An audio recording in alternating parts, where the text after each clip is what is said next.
Non, mais Bon, vas-y, hein, lance ce que tu veux. Moi, je non, te bah, suis. C'est toi qui as les manettes. le protocole Ganzfeld, ça me paraît très bien. Préparez-vous Ben, des snacks, etc. Normalement, le sujet de la vidéo est adapté à tout le monde. Il n'y a rien de spécialement violent, à part si vous avez peut-être des rapports problématiques avec de la déréalisation. Désualisation. Enfin bref, quand vous avez du à mal tes à souhaits. croire, ouais. Quand vous avez du mal à croire ce qui est vrai et pas vrai, mais sinon, à part ça, ça va. Allez, fais-nous ta petite pub pour ta chanson. Petite annonce avant de commencer la vidéo. La première moitié de ma tournée avec mon groupe de musique s'est terminée récemment. Toutes les dates étaient complètes. On recommence la tournée en septembre avec toutes ces dates.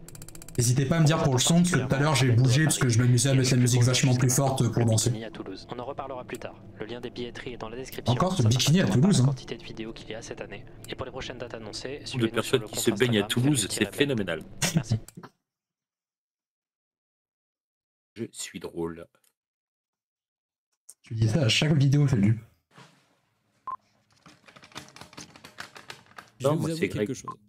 Depuis le début de Findings, Ouais, je c'est parle Greg. de trucs chelous et de trucs qui la plupart du temps font peur. Mais un truc dont je parle Je quasiment pense que pas, depuis c'est le ceux début de qui, Findings, moi, il n'est pas me allé font chez le peur. coiffeur. Je parle pas forcément du type d'horreur qui est efficace sur moi, ça vous le savez. Bah, à un moment, il, probablement. il Je avait parle la vraiment tête du complètement type rasée. de peur le plus Ça, c'est simple, bizarre. le plus bête et le plus Ah, ça doit irrationnel. être chelou. La phobie. Et si j'en ai quelques-unes très simples, hein, je sais pas moi, les perles de tapioca, voilà, les bubble tea c'est un cauchemar pour moi, il y en a une qui a toujours été là. Et ce depuis ma plus tendre enfance. J'ai jamais Je goûté suis de bubble tea. terrifié Des phobies à l'idée cheloues, de des fois. perdre le contrôle de mes sens. J'ai la même phobie que lui, par contre. Avoir des Euh, hallucinations. Je D'avoir. sais pas c'est quoi. Bah, enfin, comme il dit, genre avoir peur de perdre ses sens, c'est une des raisons pour laquelle j'aime pas trop l'alcool. C'est que genre tu te sens, enfin, tu perds le Non, alors contrôle c'est pas de une perte toi-même un peu. Ouais, ouais, non, mais ça c'est la désinhibition. ouais, mais il y a ça, mais Tu perds pas tes sens, mais ouais, mais tu c'est perds un du peu coup le tu te contrôle. désinhibes. Ouais, Tu voilà, perds le contrôle. c'est Oui, pour tu ça perds que le moi, contrôle, c'est ça. Moi, voilà, c'est pour ça que je bois pas non et plus à outrance. c'est pour ça que moi j'aime C'est pas pour... boire, voilà. Après, l'avantage, c'est que si tu veux, avec le temps, tu connais ton Oui, corps, tu t'as sais une quand résistance et tout. Ouais, non, c'est pas ça, c'est que tu sais, par exemple, quand tu sens que tu as les oreilles qui commencent à chauffer, faut que tu arrêtes, quoi. Ouais, bah C'est le moment où bon, j'ai en général, c'est un trop tard, hein. Tu arrêtes, et avec là un c'est petit coup dans le terrain quand même et tu voilà. non, Bah, mais après bon, j'ai un pote qui est très étudiant, fêtard, machin, techno, tout ce que tu veux. Et c'est vrai que du coup, lui, il m'explique comment lui il sent. Et c'est vrai qu'il dit, ouais, à force, tu sais que tu t'arrêtes à une bière et demie à partir de là, sinon après tu rentres dans ce c'est stade-là, ça. etc. Ouais, tu vois, voilà, je connais mon corps, je connais mon corps, je sais que Et j'ai bah, horreur de perdre le contrôle, donc je sais que je bois pas de façon déraisonnable. ouais, Je crois que je bois, tu vois, hier soir, j'ai bu une bière hier, ouais, voilà, une bière. voilà. Petite bière fraîche Hier après soir, le boulot, quoi. j'ai bu une DSP, c'est même pas une bière. Si je dis je bois une bière et que je dis je bois une DSP, les gens ils vont me cracher dessus. Bah, je crois que la seule bière que J'aime j'ai la bu, DSP. bah, je crois que la seule bière que j'ai bu, ça devait être de la DSP aussi. Mais ouais, non, mais c'est vrai que moi, l'alcool, enfin, après, moi, du coup, je suis jeune, je découvre la vie et tous ces trucs. Mais c'est vrai qu'en fait, moi, vraiment, je teste pour le goût. Sinon, ça m'intéresse pas de me mettre. Enfin, il y a quelques fois où, ouais, enfin, ouais, il y a une fois au lycée, je me suis un peu mis une mine, j'ai fini par terre sur le carrelage à attendre. Et à gerber mes tripes. Mais bon, à part ça, tranquille. Ouais. Ça arrive à tout le monde. Pareil pour le shit, tu vois, il y a eu une grosse période où j'avais plein de potes qui fumaient tout le temps, tout le temps, tout le temps. Moi, j'ai jamais eu besoin de ça. J'ai toujours trouvé que je voyais pas l'intérêt. Les gars, ils arrivaient en soirée. Je faisais des soirées chez moi des fois, donc ils arrivaient. À 8 h, ils étaient rendus. À 10 h, ils étaient carpette sur le canapé. Ouais. Ouais, Voilà, en mais gros, leur soirée, eux, elle était finie à 10 h, quoi. ouais, mais d'un autre côté, moi, Je me suis. je préfère ça, tu vois, parce qu'au moins, des mecs sous shit, ils sont là, ils sont sur ton canapé, ils bavent, mais ils font rien, tu vois, alors que des mecs bourrés, ils sont, ils renversent ton verre sur ton Ouais, canapé, t'es obligé de les tenir. non, j'en connais que quand ils sont bourrés, ils sont carpettes aussi, hein. C'est moins drôle Oui, ça, aussi. t'as des gens, ils ont l'alcool violent, ils ont l'alcool machin. Ouais, Et il y en a. j'ai un pote comme ça, il avait trop bu. Il a eu un blackout le lendemain, donc il se rappelait plus de rien, et c'est ses potes qui étaient avec lui qui ont dû lui raconter. Mais genre, il est devenu incontrôlable, il a enlevé son t-shirt et il est parti en courant dans la rue. Et ils ont dû lui courir après dans tout le quartier pour essayer de le traquer, de le stopper. Parce que le mec était trop Remets ton slip. Remets ton c'est slip. ça. Le mec il courait quasiment à poil dans son quartier à 3h du sba. Bon. Ouais, bah c'est normal. T'en as quand ils ont bu un peu trop d'alcool, ils se prennent pour des super-héros. Ouais, il y a aussi ça. Non, mais voilà, c'est ça que moi, l'alcool, juste pour l'instant, je teste, quoi. Genre, si tu m'offres un verre de whisky, j'ai jamais bu de whisky, bah, je vais le goûter pour voir, quoi. Mais Pareil, je trouve pas ça fabuleux, quoi. Il y a des alcools comme ça. pas ça fabuleux, quoi. C'est Mhm. pas... Bah, enfin, après, ça dépend. Il y avait une fois où j'ai bu et que j'avais passé un bon moment. C'était pour. Alors bon, désolé les clichés, mais bon, c'est vrai. C'était pour les 18 ans d'un de mes meilleurs amis qui est un Polonais. Et effectivement, bon, les clichés sur les Polonais et l'alcool, et précisément la vodka, est assez réel. C'est-à-dire que bon, il y avait une bouteille de champagne, mais il y avait surtout beaucoup de vodka. Et c'était même, ça avait genre sa tante polonaise qui lui avait offert, tu sais, les paniers garnis. Et tu sais, normalement, t'as genre du chocolat, des trucs, des machins. Là, c'était un Là, il y panier. avait des mignonnettes. Là, c'était un. Ouais, et du coup, là, c'était un panier garni de polonais. Donc, c'était 15 petites bouteilles de vodka avec des goûts Les différentes. Polonais ados. Mais non, je les adore. Tu la vois, Oscar. Et donc, ouais, t'avais 15 petites bouteilles de vodka. Et en plus, et ça m'avait fait mourir de rire, pour finir les 15 trucs de vodka, un paquet de clopes. Ça m'avait explosé. C'était le passage à l'âge adulte. Allez, tiens, ta vodka, ton paquet de clopes, t'y vas, mon gars, maintenant. C'est fini l'enfance. Tu ne rigoles plus maintenant. Bien. Oh merde. Bon, allez, bref. Mais c'est vrai que du coup, voilà, là au moins, j'avais goûté vite fait quelques vodkas à goûts différents. Je me disais, ah bah c'est rigolo, mais voilà, j'étais sorti, j'étais tranquille, quoi. Entendre des choses qui ne sont pas là, sentir une odeur que personne ne sent, l'idée que mon cerveau du jour au lendemain cesse de coopérer est une idée qui me terrorise au plus haut point. Je ne touche à aucune substance illicite à cause de ça, je faisais des cauchemars centrés autour de cette idée pendant des années, et il y a certains concepts et images qui peuvent facilement déclencher de la panique en moi. Genre par exemple, je ne peux pas physiquement toucher avec mon doigt certaines illusions d'optique sur une feuille ou un écran sans avoir un mouvement de rejet. Ça, c'est le regard de quelqu'un qui passe vraiment pas un bon moment. Il y a beaucoup de trucs précis qui peuvent déclencher cette peur en moi. Ouais, le côté expérience, j'ai bien aimé aussi, petit caillou. Sincèrement, beaucoup trop de pouvoir sur moi. Mais alors que je grandis, lentement, je deviens plus ouvert à la question. Au fur et à mesure du temps, j'ai eu de plus en plus d'expériences où j'ai perdu le contrôle des infos que mon cerveau m'envoyait et je me suis énormément renseigné sur les questions des maladies mentales, des drogues, des hallucinations et tout autre type d'illusions. Du coup, j'ai pris 3 cachetons de LSD. Et je suis ouvert à l'idée de me donner des hallucinations sans substance pas de drogue dans un environnement contrôlé. Et ça tombe bien car depuis que je suis petit, par curiosité morbide, si tu mets la catégorie, c'est bon. Pour alimenter mon imaginaire de personnes impressionnables et j'aime donner du fuel à mes angoisses. Entre temps, j'ai trouvé plein de petites expériences pour se faire voir des choses qui ne sont pas là. Et parmi toutes ces expériences, il y en a une qui a retenu mon attention depuis 2015 quand j'en ai entendu parler sur un forum que je côtoyais. Mais on va pas en parler tout de suite. Oh. De base, ça devait pas se passer comme ça. Ah. La vidéo devait vraiment pas se passer comme ça. Quand j'ai commencé à travailler sur cette vidéo, je pensais sincèrement que j'allais la terminer en 2 semaines. Le tournage était différent, mais il était beaucoup plus rapide. L'écriture était simple, je pensais que ça allait être un sujet un peu rapide, fun. En plus de ça, sur des trucs que je maîtrise un peu, la vision, la perception, tout ça. En fait, c'est vrai que par contre, la mèche sur le devant du front, ça cache quand même vachement sa airline. Faire des recherches sur un sujet, il cache peut-être un début de calvitie, soyons honnêtes. Vous allez voir qu'en plus, le sujet marchait hyper bien avec cette idée. Oh, je veux un reveal de la airline, Feldup. J'ai vrillé. Ce sera peut-être pas le sujet que vous trouverez le plus intéressant dans l'histoire de Findings, mais il y a une raison bien particulière pour laquelle ce sujet et son histoire m'a un peu fait vriller. Revenons au Félix du passé. Je vais vous demander de faire un truc. D'accord. Regardez ce petit point au milieu de l'écran. À droite et à gauche, des images de tout le monde le fait. Vont apparaître avec un rythme régulier. Je précise au cas où qu'aucune d'entre elles n'a été déformée.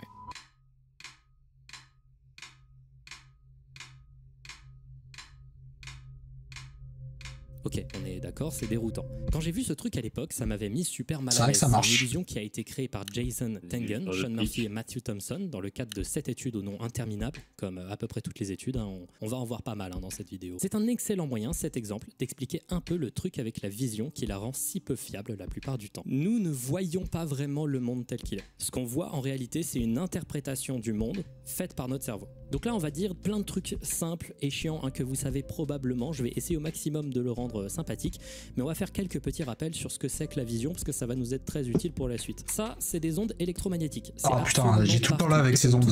Ça a une amplitude et une longueur d'onde. Au cas où, je vais vulgariser, voilà, je sais que c'est un modèle de représentation, l'onde. Donc en gros, quand la longueur d'onde d'une onde électromagnétique est entre 400 et 800 nanomètres, on appelle ça une onde lumineuse, ou de la lumière quand on n'est pas goofy. Et en gros, dans tout ce spectre, nous on voit ce petit truc ici, et dans ce qu'on peut pas voir, on a les ultraviolets, les infrarouges, les ondes radio, et je trouve ça cool de se dire que techniquement, les radios encodent du son avec de la lumière, mais bon, je suis un nerd, il m'en faut très très peu. Cette lumière, on la capte avec notre œil. J'espère que vous suivez. L'œil, si tu le coupes, ça ressemble à ça. La lumière rentre par la pupille, passe par cette lentille, le cristallin, et se répand partout sur la rétine, où des capteurs sensibles à la lumière sont répandus absolument. Bon, vu qu'ici on aime bien faire les choses bien, je reviens. Je vais chercher un couteau. Comme ça, on vous montre en live pour bien que tout le monde soit sûr d'avoir compris. Les cônes, qui sont de 3 types. Les verts, les rouges et les bleus, qui captent respectivement la lumière verte, rouge et kaki. Voilà, pendant que vous êtes occupé à vous rouler par terre de rire, on peut dire que le centre de la vision est vraiment centré sur la captation de la couleur, tandis que le reste de la rétine est tapissé de bâtons qui captent juste les variations de lumière sans le détail de la couleur. Ouais. Ceux-ci sont beaucoup plus sensibles et permettent de voir beaucoup mieux dans le noir que les cônes. C'est pour ça que la nuit, tu vois mieux en réalité sur les côtés de ta vision qu'en face de toi. C'est notamment pour ça que si vous regardez un ciel étoilé, vous verrez des étoiles dans votre vision périphérique, c'est-à-dire le côté de votre vision, qui disparaîtront dès lors que vos yeux se tourneront vers elles pour les regarder au centre de votre vision. Mais moi, c'est pas ça qui m'intéresse. La partie qui m'intéresse dans la vision, c'est ça, ce nerf qui part vers le cerveau. D'ailleurs, à propos de cette zone, le nerf optique, comme du coup c'est un nerf, il n'y a pas de capteur ici. On appelle cet endroit le papille optique quand on est chiant et le point aveugle quand on est stylé. Et figurez-vous du coup que cet endroit sans capteur, vous pouvez le voir en faisant cette expérience. Couvrez votre œil gauche et regardez la croix avec votre œil droit. Lentement, vous allez vous rapprocher de votre écran et à un moment, lorsque vous serez suffisamment près de celui-ci, vous verrez normalement le rond disparaître et laisser à la place du blanc. Ça marche pas, Feldup, je suis vachement près là. Ah, c'est difficile de faire plus près, Feldup, là, je te jure. Non, ça marche. Ça a pas marché chez moi, je pense, je suis mal réglé. Je suis vraiment désolé, hein, je vous promets que ça va être intéressant après. Le truc que je vous demande, c'est pourquoi, alors qu'il n'y a pas de capteur à cet endroit, on voit pas tout le temps une tache noire là dans notre vision. Voire même deux, hein, parce qu'on a 2 yeux. Pourquoi, quand vous avez fait l'expérience, le point a disparu en faisant. Arrête de spoiler, Jamy, là, de C'est pas sorcier. Bah, c'est la raison pour laquelle ce nerf m'intéresse. Trop de savoir. Vers le cerveau, comment ça marche les yeux. Le cortex visuel dans le lobe occipital. Ah oui, alors, si là j'avais déjà peur de dire des bêtises, là j'ai encore plus peur caméra et ton cerveau c'est que ton personne ne peut prétendre vraiment comprendre à 100%. Bah, c'est toujours le truc, au final on est notre cerveau qui contrôlons un espèce de méca fait de chair et de sang quoi. Des informations visuelles. En tout cas selon William G. Allen, un professeur d'optique médicale. J'ai entendu un tiers, 50%, 10%, 90%. Vraiment des tonnes de gens intelligents ont l'air pas trop sûrs, mais un truc qui est certain c'est que traiter la vision demande beaucoup au cerveau. Mais du coup, le cerveau, il a besoin de place pour d'autres trucs, en fait. Du coup, bah, mais du coup, les aveugles, ils doivent être super intelligents. Il comble les trous avec des trucs qu'il connaît. Le cerveau aime les patterns qu'il connaît, les trucs qui se répètent, et aime aussi se servir de son expérience et du contexte d'une scène. C'était une vanne. La perception de la couleur. L'impression qu'une couleur est là est déterminée par un contexte. Sur cette image, il n'y a aucune trace de rouge. Et pourtant, les fraises que vous voyez, ben, elles vous apparaissent rouges. Elles ont cette couleur dans votre tête.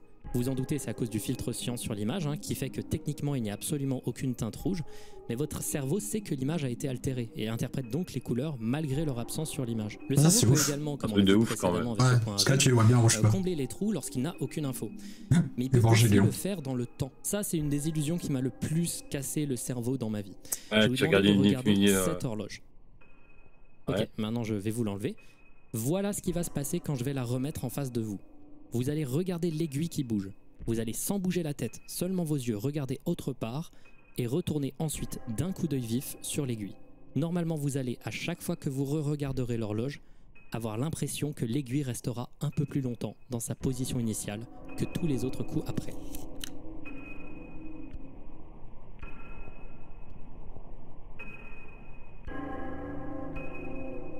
Je sais pas si je l'ai bien expliqué, mais normalement, à chaque fois que vous avez sur l'aiguille, elle s'est figée comme ça. Maintenant, si vous comprenez un peu mieux, réessayez. Cette illusion s'appelle la chronostase et son explication est assez folle. En gros, il y a un décalage entre ce que vous voyez et la réalité. Est-ce que tu interprètes choisi consciemment par votre cerveau. Vos yeux captent, ils reçoivent. Bah, c'est comme, je crois concrètement, personne voit vraiment les couleurs de la même manière. Genre, on appelle ça du rouge, mais en vrai, personne voit exactement le même rouge. Votre vision est floue et votre cerveau aime pas ça car c'est déstabilisant. Donc, quand vous bougez vos yeux, votre cerveau va skipper l'intégralité de votre mouvement des yeux et le remplacer avec l'image que les yeux viennent juste de capter. Et l'illusion arrive quand votre cerveau reste bloqué sur cette première image pour compenser l'avance qu'il a réalisée parce qu'il a besoin de temps pour traiter la perception. C'est pour éviter l'effet webcam. Du délai d'information, ça donne juste l'impression que ton cerveau remplace une information qu'il n'aime pas avec une image qui vient du futur. En gros, le monde visuel que vous percevez a un potentiel d'une demi-seconde de latence que votre cerveau peut choisir d'appliquer ou non. Vous comprenez un peu mieux maintenant la différence entre ce que votre œil capte Et ce que vous percevez, Oui, professeur Feldup. Mais il y a un côté assez terrifiant dans le fait que la perception du monde passe par une interface, qui a quelque chose qui traite nos infos. Si on revient sur l'illusion, non, c'est comme dans le Matrix. Début, on a un exemple ultime de pourquoi le cerveau interprète autant. On a un cerveau qui essaye de faire sens de quelque chose qui ne fait pas sens pour lui, c'est-à-dire des visages qui changent instantanément. Et ce, dans un endroit de la vision où tout est très approximatif. Comme quand on regarde un paysage, toi tu regardes un truc fixe, mais en vrai les yeux font un balayage. Ouais, c'est un sur le truc de visage fou, hein. suivant. Ouais, j'étais même pas au courant de ça. C'est qu'apparemment c'est un processus différent de notre processus habituel de reconnaissance de visage, qui dans le centre de la vision est extrêmement fort. Et je ne pourrais pas vous donner les tenants et aboutissants de pourquoi et comment ces déformations fonctionnent, car aujourd'hui personne ne sait.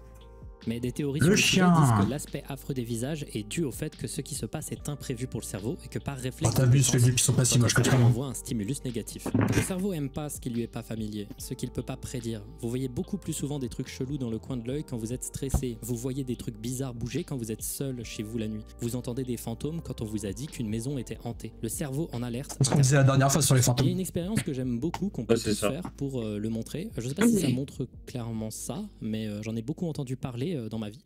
Et je l'ai jamais fait. Je lirai à son sujet après l'avoir fait, car ça ressemble à peu près à ce dont je parlais, mais j'en suis pas sûr. Vous allez voir, ça va être un findings un peu particulier. Je vais me renseigner sur les sujets au fur et à mesure que je vais faire des trucs. Vous allez voir, ça va être un peu plus particulier comme vidéo. Pourquoi il a pas un son micro-pied qu'il a d'habitude? Je sais pas, des fois il alterne. Il aime bien être en mode karaoké. Pour faire cette expérience, il vous faut une pièce avec un miroir, de l'obscurité. Qu'est-ce que tu en penses de sa salle de bain, Greg? Il faut vous mettre assis devant le miroir dans l'obscurité, avec suffisamment de lumière pour voir votre visage sans trop de difficulté. À partir de ce moment, regardez-vous fixement et attendez.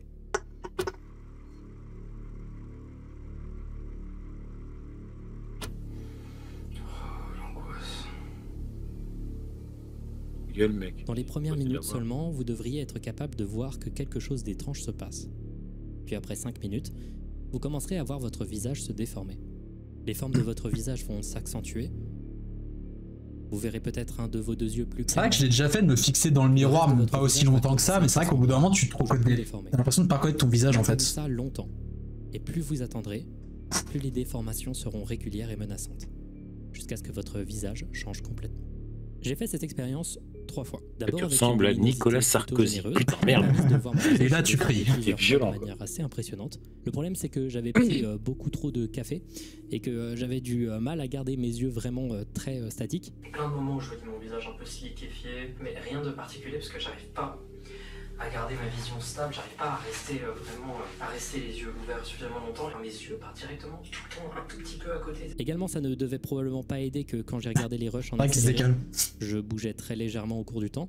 Aussi, un truc étrange, c'est que systématiquement, à chaque fois que je bougeais un peu ma tête, le tout en continuant de me regarder dans le miroir, j'avais l'impression de voir un mouvement qui était beaucoup plus fluide que ce que je voyais d'habitude avec mes yeux. Mais surtout, c'est comme s'il y avait un délai entre le mouvement et l'actualisation dans le miroir.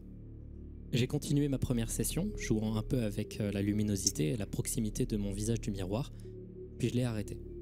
J'ai ensuite décidé de faire une deuxième session debout, devant un autre miroir, cette fois-ci avec beaucoup moins de luminosité, de manière à ce que je ne perçoive presque plus mon visage.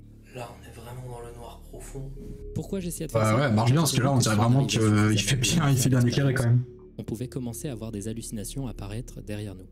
Des trucs menaçants et stressants qui pouvaient vraiment terrifier le sujet de l'expérience. Je me suis rendu compte pendant ma première session que moins il y avait de luminosité, plus c'était simple de voir l'arrière-plan derrière mon visage et surtout que celui-ci s'homogénéise un peu avec mon visage. Donc j'ai essayé en attendant quelques heures que la caféine dans mon organisme se réduise et je me suis regardé dans le miroir. Dans les premières minutes, je me suis rendu compte instantanément que lorsqu'on baisse la luminosité, en effet, les effets arrivent plus vite. Mais ils sont aussi beaucoup moins visibles, car tout simplement le visage disparaît complètement, régulièrement. Souvent, je me regardais dans le miroir, voyais mon visage devenir sombre, puis les détails du bas de mon nez, la ligne de ma bouche et le blanc de mes yeux réapparaître par-dessus de manière non naturelle. Les traits ne se déformaient pas, mais semblaient plutôt être traités chacun séparément. Puis après plusieurs réajustements, dus à une difficulté à me concentrer, j'ai un peu commencé à rentrer dans une légère transe, qui a duré peu de temps, mais suffisamment pour que l'arrière-plan derrière moi commence à bouger un peu. Ouais, quelques heures, Mardius. En vrai, il a de la déterre quand même. Hein. Je vous aime bien, mais s'il faut que je fixe trop de temps libre. Si je vous aime bien, mais si à un moment faut que je fixe un miroir pendant 3 heures. Il était en léger mouvement, ce qui m'a surpris et qui m'a complètement sorti du truc. Après ça, j'ai essayé pendant Qu'est-ce des que t'as dizaines fait de ce minutes de week-end, revenir quoi? à ce point, mais rien n'y faisait. Ah ouais, j'avoue, tu racontes ton week-end, bon Regarder bah. un même point pendant 1 à 2 heures, pour quelqu'un comme moi, c'est très compliqué. Et surtout, ça fatigue très vite les yeux et la tête. J'avais plus beaucoup d'attention. Surtout, j'avais été un peu déstabilisé par le truc qui venait de se passer. J'étais surpris d'à quel point ça ne m'avait pas vraiment affecté, mais suffisamment Faut pas pour que tu que se ça trouves reste dans d'un mon point de départ. TDAH, quoi. Dans la soirée qui a suivi, je Ouais. me souviens qu'au centre de ma vision, il y avait comme une sorte de sentiment que la silhouette blanchâtre du visage... Déjà, que moi, au j'avais bout d'un moment, regardé faudra que je me très fume une loin clope, quand même. était un peu là. Quand je fermais mes yeux, je voyais 2 taches et un trait comme si c'était bloqué légèrement dans ma vision. C'est parti très vite après, mais c'était assez intéressant comme expérience. À ce moment-là, tu te dis putain, faudrait que j'aille chez le coiffeur. Mais qu'en Oh est-il? là là. Mais t'arrêtes de vanner ses cheveux, La le troisième pauvre. session, c'était un petit test que j'avais Ah fait non, le lendemain mais- au réveil, tôt le matin, par curiosité. Je me demandais si la présence de la caméra derrière moi, et donc la présence du retour caméra, et du petit bouton rouge qui clignote, avait pas peut-être empêché mon expérience d'aller jusqu'au bout. Sans caméra, je me suis donc décidé à faire l'expérience pendant 15 minutes. Et au bout de ces 15 minutes, alors que mon visage était en train de disparaître... J'avais vu une fille qui avait vécu longtemps dans le noir complet, c'est chaud comme expérience. Un autre visage à la place du mien. C'était bref, l'espace de quelques dixièmes de seconde, mais suffisant pour me mettre dans un état de mal-être significatif. Putain, t'as raison, il a vraiment vu le visage de Sarkozy en fait. Et j'ai continué ma journée comme si de rien n'était. Oui. Et j'ai décidé venait lui aussi lire de Le me Temps des renseigner plus tempêtes. sur le sujet des Oh putain, t'as insupportable cette pub. Mardio, je connais pas l'expérience, mais Cette ouais, j'avoue que expérience rester très s'appelle longtemps dans le noir Strange me Face paraît pas une très bonne idée. Ou l'illusion du visage bizarre dans le miroir. Il y a énormément d'articles différents sur le sujet et c'est trop intéressant à lire, je vous jure que c'est trop intéressant. La plupart du temps, Je vous de ce que jure, les j'ai mecs. vu, les gens finissent par voir dans le miroir un autre visage que le leur, un peu comme moi, et ça peut induire un état dit de dissociation de la conscience, soit un état atteint par des gens ayant des troubles dissociatifs ou des gens ayant des stress post-traumatiques. Ça sonne horrible dit comme ça, mais en soi, dans un environnement contrôlé, c'est pas quelque chose de grave. Et quand tu lis tous les témoignages, mon expérience est plutôt faible par rapport à ce qui est possible de se passer. Quand je vois des dessins de ce Ouais, que le les gens 9 ont vu, c'est assez, troublant, dans le G, parce que j'ai pu voir la il avait pris un plupart des truc, hein. illusions ont lieu sur le visage observé et pas autour, et en général implique une modification du visage. Des gens voient des proches, des visages qu'ils connaissent, des visages qui leur paraissent étrangers à la place de leur visage. Au fur et à mesure de l'expérience, ils finissent par perdre un peu pied avec la réalité et ils finissent par inconsciemment identifier le visage en face d'eux comme n'étant pas leur réflexion, entraînant de la dépersonnalisation et de la déréalisation. Des gens disent même que ce serait l'explication scientifique du scrying, une pratique de divination où des médiums regardent dans des boules de cristal, de l'eau ou des miroirs et voient l'avenir dans des déformations en confondant leur visage avec un autre. C'est assez stylé et de ce que j'ai vu, pour une personne n'étant pas atteinte de troubles mentaux altérant significativement la perception ou de troubles anxieux, c'est absolument sans danger. Et même pour les personnes pour qui l'expérience pourrait faire paniquer, ça a l'air de pas avoir de conséquences graves de ce que j'ai pu lire. Absolument rien qui reste après l'expérience. J'ai décidé de refaire quelques fois l'expérience après et j'ai eu étonnamment beaucoup plus d'effets une fois que j'étais au courant de ce à quoi je devais m'attendre. Ça marche vraiment là. C'est étrange. Plus je sais à propos du truc, plus ça marche. C'est souvent conseillé de faire l'expérience en se convainquant qu'on va voir quelque chose et même en se disant qu'on va voir une chose précise et elle finit en général par arriver. Après, ça dépend des personnes. Si vous voulez une explication scientifique de ce qu'il se passe, il semblerait que ce soit une forme particulière de l'effet Troxler. En gros, l'effet Troxler, c'est ça. Regardez la croix. Normalement, en très peu de temps, si vous restez à fixer la croix, les couleurs finiront par disparaître en faisant un fond gris. Ah ouais, c'est vrai. Eh bien, quand vous regardez votre visage longtemps dans le noir, les détails s'estompent au cours du temps, et votre processus de reconnaissance du visage a du mal à interpréter ce qu'il voit. Donc il peut envoyer l'information que vous voyez quelque chose d'autre, un autre visage. Mais j'ai l'impression qu'en fait, la raison pour laquelle j'ai eu finalement assez peu d'effets grandioses, parce que c'est une expérience qui marche très très bien, c'est à cause, et c'est bête à dire, de mes lunettes, c'est un élément qui est beaucoup trop identifiable, qui me faisait me dire « ça c'est mon visage et pas un autre ». J'ai essayé sans lunettes, et le problème c'est que je suis profondément bigleux, et que même en étant proche comme ça du miroir, ce n'est pas suffisant pour que je me voie net. Je suis pareil Là, que toi, c'était Philippe. un peu flou, quoi. C'était aussi très intéressant à quel point cette fois-ci j'étais particulièrement stressé. Je vous avoue, je suis hyper angoissé. Je voyais en pareil de lit des trucs bizarres se passer régulièrement, mais rien de très clair. En fait, il y a le rideau de douche derrière moi qui est un peu bizarre. J'ai peur qu'il. Parce que le qu'il cerveau voit des essaie trucs, toujours qu'il d'interpréter voit ce des qui se trucs passe. chelous dedans. Ah ouais. C'est le même truc que Et quand au tu fur et vois à des mesure de images dans l'expérience, les. alors que j'étais de Tu plus en vois plus serein, les. Merde. de moins en moins de trucs clairs. Les La- nuages en fait, qui ont Ouais, une forme particulière ou un truc comme ça. l'appareil Dolly, non? C'est- Je crois que c'est le mot scientifique, mais ouais, c'est quand tu vois une forme et que tu te dis, ah ouais, tiens, ça, on dirait ça, quoi. c'est ça. Et Bah, c'était c'est- en assez fait, particulier et intéressant. Oui, c'est le cerveau qui- Effectivement, c'est mon pas tes état yeux, c'est ton mental, cerveau ma qui part en préparation, couille. ma Hmm. connaissance du sujet que je faisais, tout ça influençait ce que je voyais. Notre perception des sens est intrinsèquement liée à tous nos autres sens, et surtout à notre état mental. Vous avez probablement entendu parler d'effets placebo et d'effets nocebo.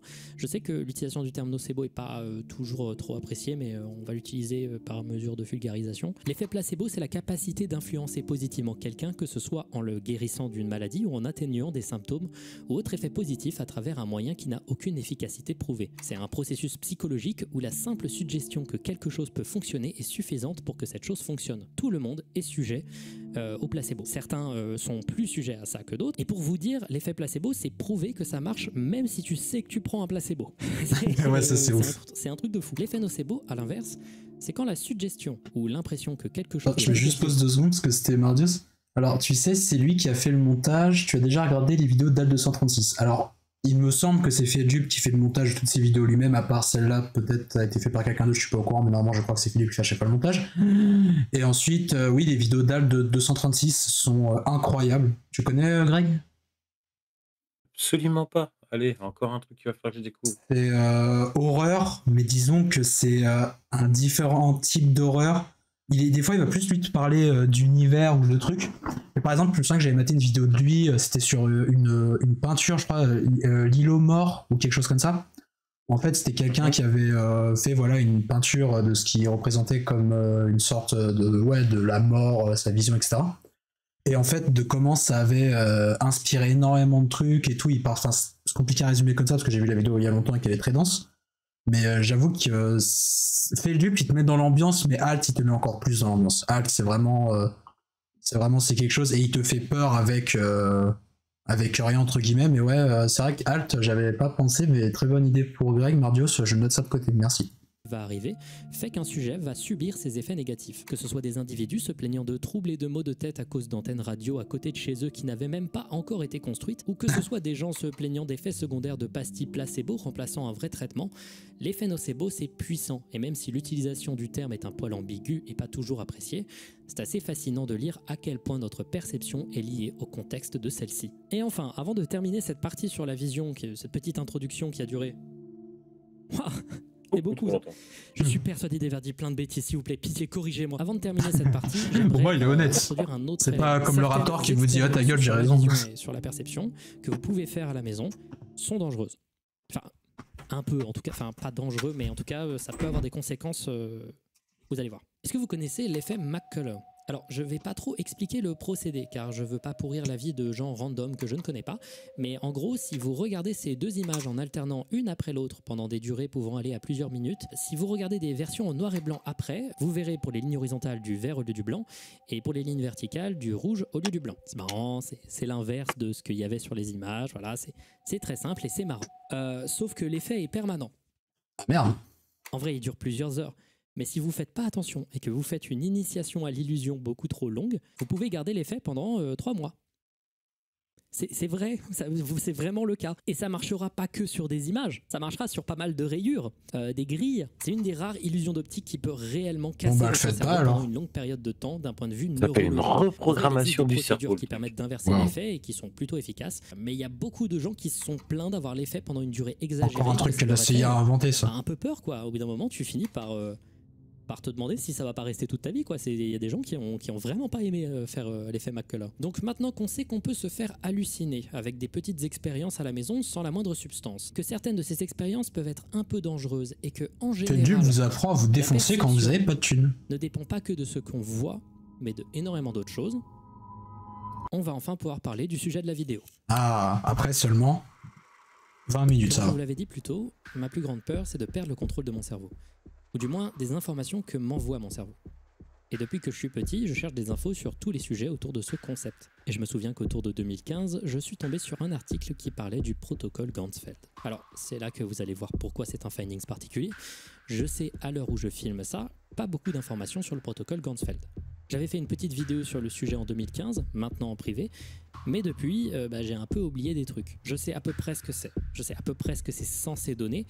Et j'ai décidé de faire quelques toutes petites recherches, minuscules, et après seulement avoir appliqué le protocole, je ferai plus de recherches. Donc ce que j'avais lu en 2015 disait que le protocole Ganzfeld, c'est une expérience scientifique qu'on peut réaliser à la maison soi-même pour se provoquer des hallucinations. On parlera un peu plus tard du matériel nécessaire au protocole et comment on l'applique. En gros, selon les recherches les plus simples du monde avec les premiers articles trouvables sur internet et 2-3 vidéos YouTube, le protocole Ganzfeld, c'est une expérience de privation sensorielle qui dure 30 minutes. Elle a été inventée par le psychologue Wolfgang Metzger dans les années 30 pour investiguer la télépathie et les pouvoirs psychiques. Avec un matériel très spécifique, vous allez priver votre cerveau de stimuli et celui-ci va combler le vide en créant des hallucinations. Il est déconseillé de faire cette expérience. Il y a des gens qui vont dire que ça te fait aller dans un autre monde, te permet de parler aux esprits et d'avoir des pouvoirs surnaturels. Et l'expérience est aussi déconseillée car elle cause des crises d'épilepsie, des AVC, des hallucinations très perturbantes. Elle est donc déconseillée à tous ceux ayant un trouble psychiatrique notable et elle peut faire perdre la raison à quiconque tiendrait plus de 30 minutes. Et les personnes qui ont réussi à atteindre ce chiffre, 30 minutes, sont très peu nombreuses. Alors je ne vois pas dans quel univers cette description a des problèmes qui vont être corrigés tout au long de la vidéo. Ça m'a l'air très ajusté et hyper raisonnable comme description. Bon, avant de continuer, on va chercher ce dont on a besoin pour faire ce protocole, cette expérience. Comme dans les Simpsons. Salut à tous, on se retrouve dehors pour une des premières fois de l'histoire de Failings et on va tout de suite essayer de retrouver le matériel nécessaire pour faire le protocole Ganzfeld. Alors il n'y a que très peu de matériel, mais la pièce centrale, celle qui me demande de sortir à l'extérieur, c'est la plus importante. En tout cas, le pauvre, il a même pas de thune pour un micro-cravate. Oui, des balles de ping-pong, mais pas n'importe quelle balle de ping-pong, il nous faut des balles de ping-pong blanches tout à fait normales. Et on a d'abord essayé d'en trouver dans un Jiffy, mais on n'en a pas trouvé. Et notre grand travail d'investigation nous a amené dans un Emma où on en a trouvé pour pas cher. On a aussi pris du scotch pour, vous verrez. Le deuxième truc dont on a besoin, c'est une lumière, et au cas où, une lumière de couleur rouge. Attendez. Hop là. Je pense que j'ai ce qu'il faut. Il vous faut également un bon casque avec une... Ah, je la rêve par Dios quand ils sont dans le caisson avec de l'eau, la privation sensorielle. C'est vraiment tout ce qu'il faut. Et qui fait... Pour réaliser le protocole, prenez un couteau et coupez la balle de ping-pong en deux. Je pense qu'un cutter serait mieux. Prenez les deux demi-sphères et mettez-les sur chacun de vos yeux de manière à ce que la lumière ne puisse plus y entrer. Ensuite, mettez une lumière en face de vous, mettez votre casque et mettez très fort du bruit blanc dans vos oreilles, et ensuite ne bougez pas. Et là, au cours du temps, des hallucinations devraient commencer à apparaître. Je suis très sérieux, c'est tout ce qu'il faut pour faire cette expérience et c'est ridiculement simple. On trouve très facilement des témoignages. J'ai pas de balle de ping-pong malheureusement. Pendant longtemps, je ne voyais rien d'autre qu'une brume bleuâtre ou grisâtre. Je me disais que ça ne faisait pas sens. Après un moment, j'étais parti. J'étais complètement absent. Et d'un coup, je tenais une craie. J'écrivais une sorte de formule mathématique. Tout était tellement clair, et puis c'est disparu. On entend aussi pas mal de gens dire qu'ils entendent des choses étranges à l'intérieur du bruit blanc. Des hallucinations auditives, des hallucinations du toucher, des changements de température. Plein de choses assez fascinantes. Moi, je veux vraiment faire cette expérience, je veux vraiment avoir des effets. Évidemment, j'ai du mal à croire les gens qui disent que c'est dangereux et tous les trucs sur le paranormal. On peut faire celle-ci avec différentes lumières. Je vais d'abord essayer avec de la lumière blanche assez classique, mais la plupart des gens qui parlent du protocole Ganzfeld suggèrent de le faire avec une lumière rouge, car celle-ci augmenterait les effets et induirait de la paranoïa. Pour l'instant, je vais seulement... parce que le rouge, ça fait peur, quoi. Le rouge, c'est la couleur du danger. Là, je m'apprête en gros à faire la première expérience Ganzfeld donc de la vidéo. Cette fois-ci, on va essayer d'abord de le faire, je pense, pendant 45 minutes seulement, avec une lumière plutôt neutre. On va se mettre dans des conditions plutôt simples. Donc ouais, je vais... Donc ouais, l'effet isolant marche bien. On voit en effet rien. Putain, je pense que je vais mettre une lumière directement dans dans la points noirs dessus, ça serait Ah ouais, ça... On dirait un clip de Stupéflip. On a commencé donc le protocole Ganzfeld pour la première fois. On essaye donc avec cette lumière et cette ambiance-là. Je m'apprête donc à rester immobile pendant 40 minutes. Un peu nerveux, voilà. J'ai les caches sur les yeux, la lumière est prête. J'ai plus qu'à mettre le casque et ça commence.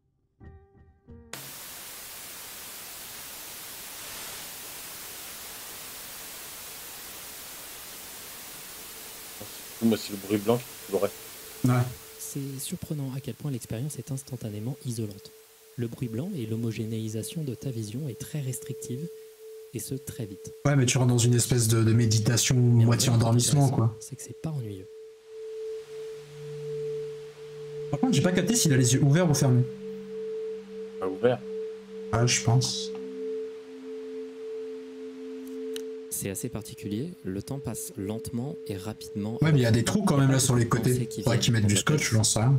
T'es juste focalisé sur ce qu'il y a en face de toi et t'attends que quelque chose se passe. Ouais, sinon tu mets genre une espèce de... Tu sais, un truc de plongée, tu le recouvres de scotch, c'est la même chose. Il a tout éclaté. C'est fini? Ouais, c'est 30 minutes. Wow.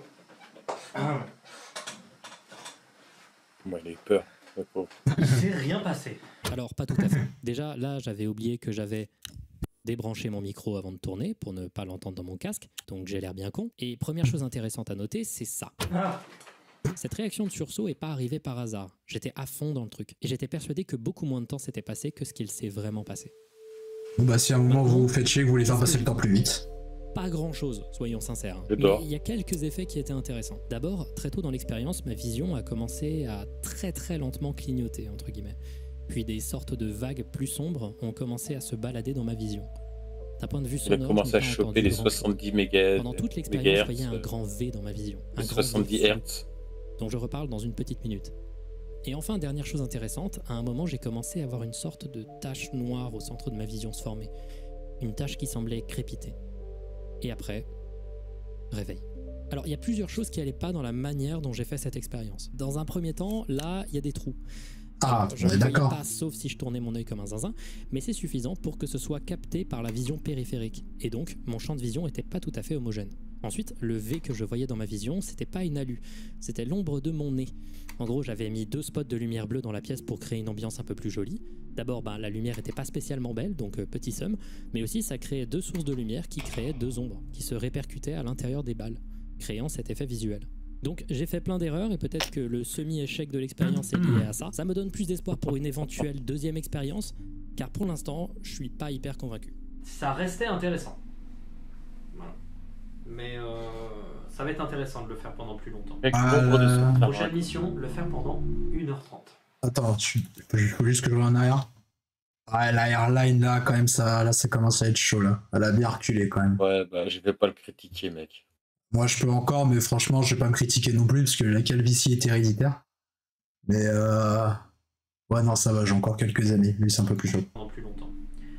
Prochaine mission, le faire c'est pendant clair. 1h30. 45 minutes, c'est chaud. Moi aussi, je préfère dormir. Le problème, c'est ça. Alors, je pense on que est je m'endormirai en fait. et, Je fais l'expérience, au bout d'une demi-heure, tu m'entends. Cette fois-ci, je Au me bout de suis 15 un peu minutes, tu penché m'entends sur ronfler, quelle quoi. image- Greg, c'est fini. Oh. Merde, ça fait déjà une demi-heure que pour moi, c'était relax. Salut Lex. Mais pour moi, ça faisait déjà une demi-heure que c'était le fini, protocole quoi. Il y avait déjà Goldfeld plus a sur personne à la Internet. commande. Je me suis demandé, est-ce que c'est vraiment pris au sérieux par Ça qui va, toi, Enfin, Lex je me suis posé plein de questions. Il y a plein de discours qui s'entrechoquent 1h30, visiblement. Je suis pas allé en détail, j'ai décidé de le faire un peu plus tard, mais peut-être que c'est un bon moyen de trouver des infos sur comment améliorer mon application du protocole. En faisant mes recherches, je me suis rendu compte que c'était le vrai bordel. Il y a une quantité assez élevée de recherches et de papiers scientifiques sur l'effet Ganzfeld et le protocole Ganzfeld, indiquant donc que ça a une base ancrée dans la science et le réel. Mais strictement tous les contenus qui en parlent sur Internet ont un angle très différent. D'abord, plus c'est récent, plus les gens le font pour faire du contenu horreur survie, quoi. C'est-à-dire des gens qui disent « j'ai survécu au protocole Ganzfeld ». Et c'est dans ce genre de vidéo qu'on obtient le plus de Il claims veut pas sur le donner fait du que bâtard. l'expérience est dangereuse et que peu de gens Ah, ont tenu bon plus courage, de 30 Axe. minutes. Je vais pas mettre d'extraits vidéo. De base, je voulais le faire, je voulais un peu réagir à des vidéos de gens, mais je me suis dit c'est pas cool d'organiser un peu du harcèlement parce que clairement, il y a de la désinfo là. C'est intéressant parce que si on retourne Bravo, avant Philippe, la mode je suis sur contre le TikTok harcèlement. et les vidéos YouTube récentes, 95% du temps, les gens Mal qui en voyé. parlaient, c'était les Attends, fans c'est de par contre, je crois que attends. Regarde, tu l'as en bas à gauche, je crois qu'il a eu ton idée de faire des points. Je crois qu'il a des points sur les balles. Là, regarde, sur les balles de ping-pong, il a fait des points noirs avec un faute, je crois. Oui, bah, bien sûr, bah oui. Bien sûr. Il t'a piqué Regarde, ton tu idée. le- regarde YouTube celui au-dessus.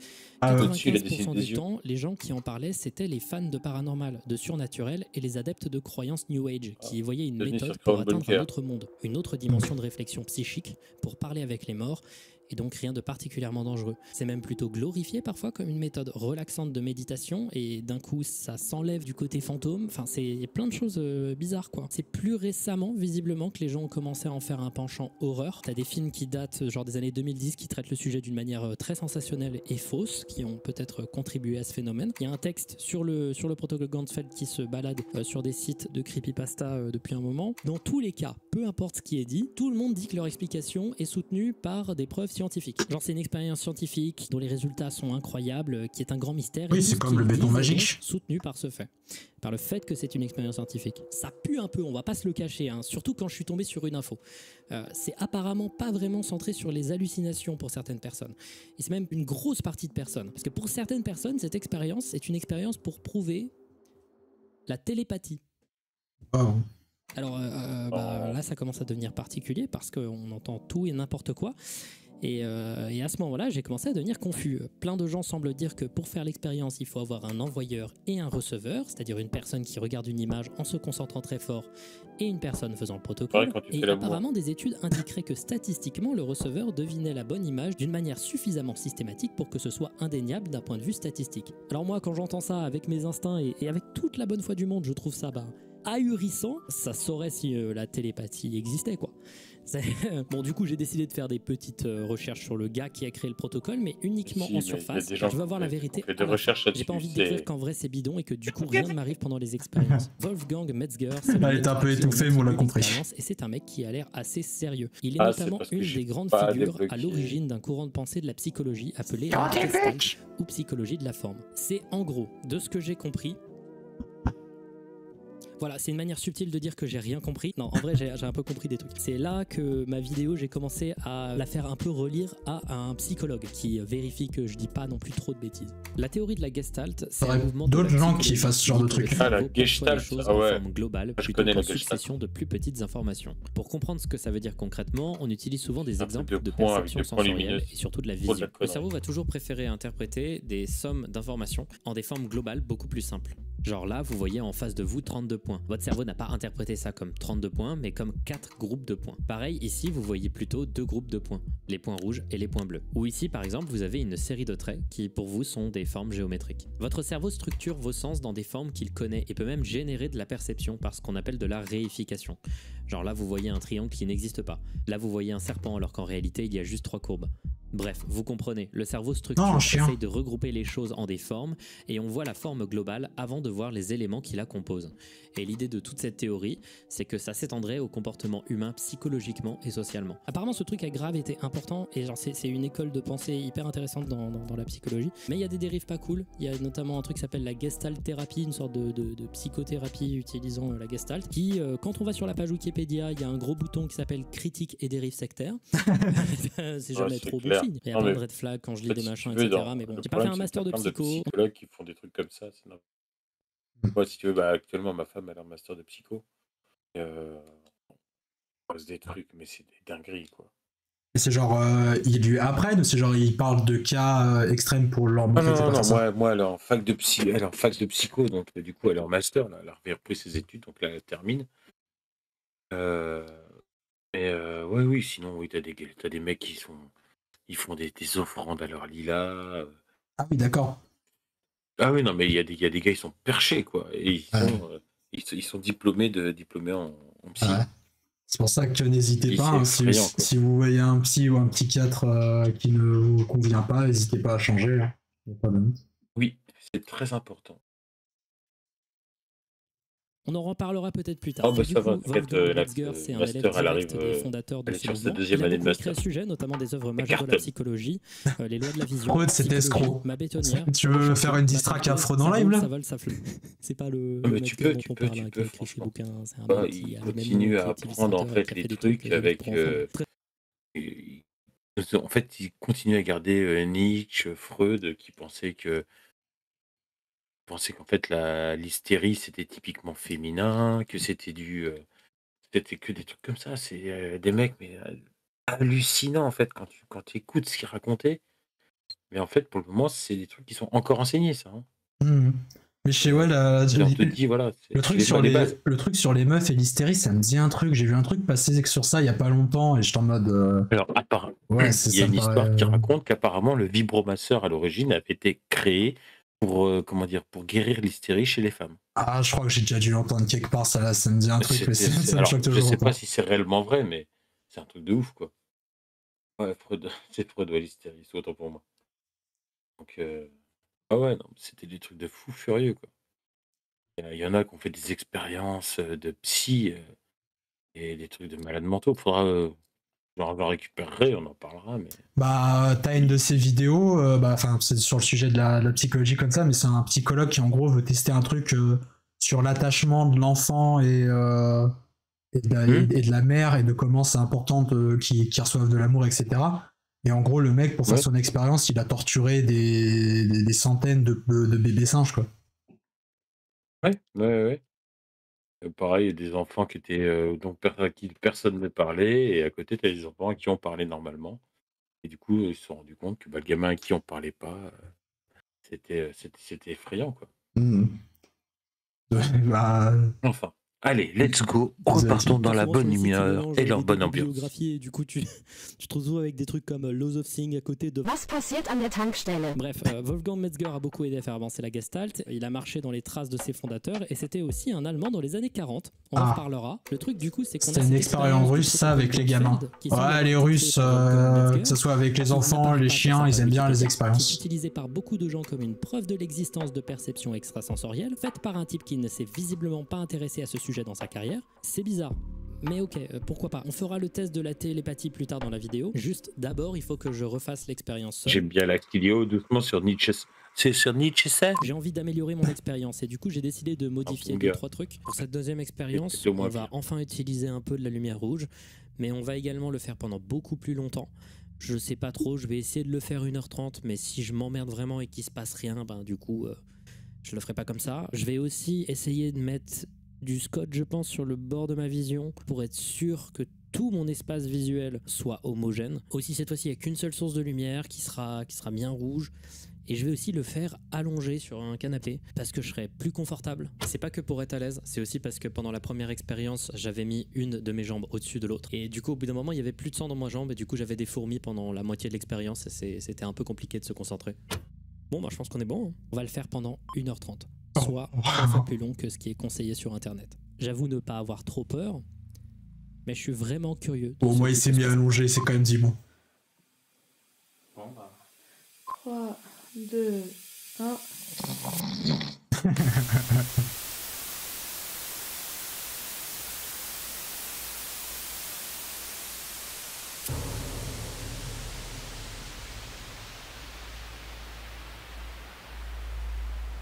Être dans une position agréable, être dans les exactes bonnes conditions du protocole, avoir la lumière rouge qui remplit l'intégralité de ton champ visuel, et savoir que tu vas y rester très longtemps, ça change tout de suite la lourdeur de l'expérience. 1h30, c'est que t'es parti pour un bon moment, quoi.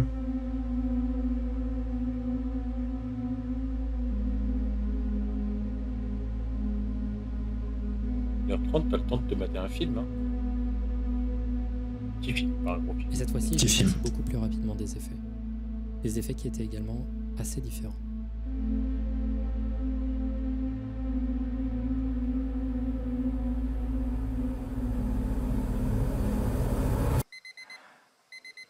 Je vais les enlever, attends.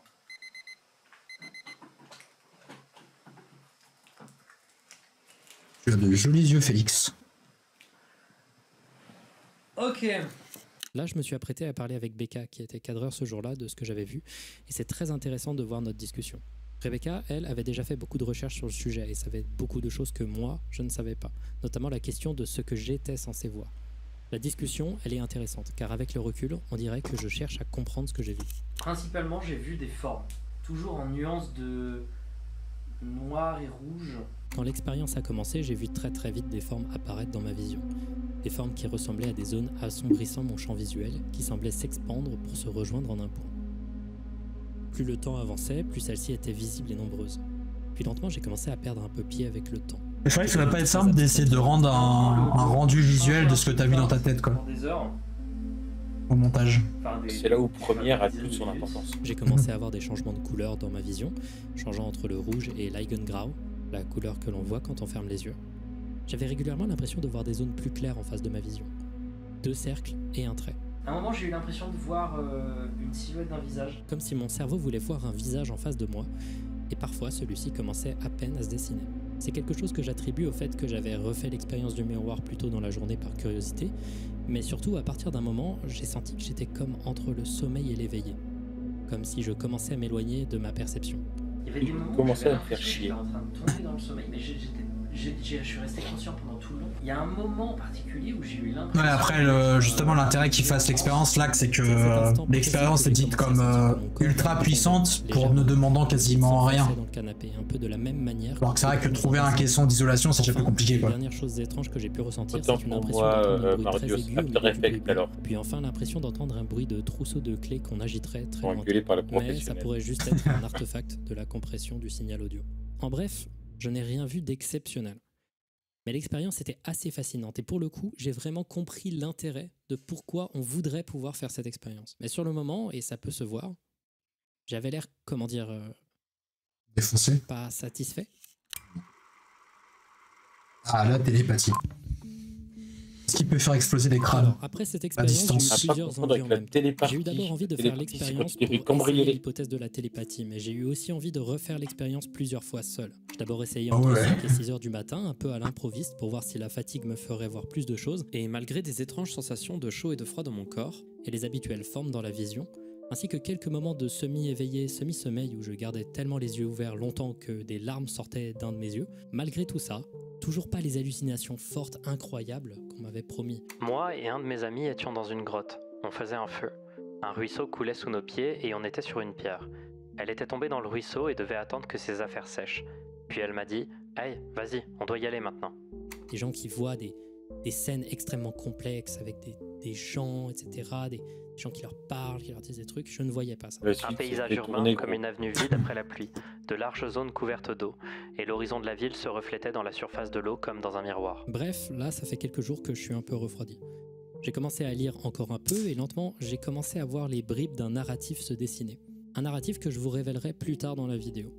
Mais je suis pas encore certain de tout ce que j'ai envie de dire. Là, j'ai d'abord eu envie de tester l'hypothèse de la télépathie. Télépathie, pas télékinésie. Il y a un pourcentage beaucoup plus élevé que la normale. Oui, c'est vrai, t'as raison. On effectue un test de télépathie entre une personne qui pense très fort à une image et une personne à côté. Qui fait le protocole Ganzfeld. Il est demandé de faire l'expérience pendant 30 minutes pour que ça fonctionne, et on se rend compte du coup que la raison pour laquelle les gens disaient dans des vidéos YouTube que peu de gens ont dépassé les 30 minutes et que au-delà de 30 minutes ça devient hyper dangereux, c'est une déformation extrapolée de cette statistique. Par contre, ce qui est intéressant, c'est que quand on commence à plonger dans l'image du protocole Ganzfeld sur internet, ça évolue au cours du temps. Depuis quelques années, c'est surtout une expérience horreur à faire longtemps pour se donner des hallucinations qui seraient dangereuses. Mais si on recule un peu dans le temps, on se rend compte que c'était surtout un sujet de niche, traité dans de petites chaînes YouTube traitant de surnaturel. Dans ces vidéos-là, c'est montré un peu comme un truc qui fait peur, mais c'est aussi montré comme un truc qui peut ouvrir tes sens et te permettre d'être un peu médium. Ouais, je vois ce que tu veux dire, Lax. Si tu remontes encore plus dans le temps, c'est pas quelque chose... Ça intrigue de faire une vraie expérience dans un vrai caisson extrasensoriel. Voir ce que ça fait. C'est plutôt une sorte de concept psychédélique New Age dont on chante pas mal les bénéfices. Au cours du temps, le sujet s'est horrorisé, lâchant de plus en plus le côté psychédélique New Age, un peu méditation, un peu on contacte les esprits, pour aller dans des informations psycho-horrifiques. Les deux extrêmes de cette progression du sujet m'ont l'air, de ce que j'ai pu voir, pas ouf du tout. Il n'y en a pas un qui est mieux que l'autre. Mais surtout, ça ouvre les yeux sur un fait qui, moi, me fait un peu peur pour l'instant. C'est qu'on est en face d'un sujet qui change de dangerosité, d'effet et d'image en fonction de qui en parle. C'est space un peu.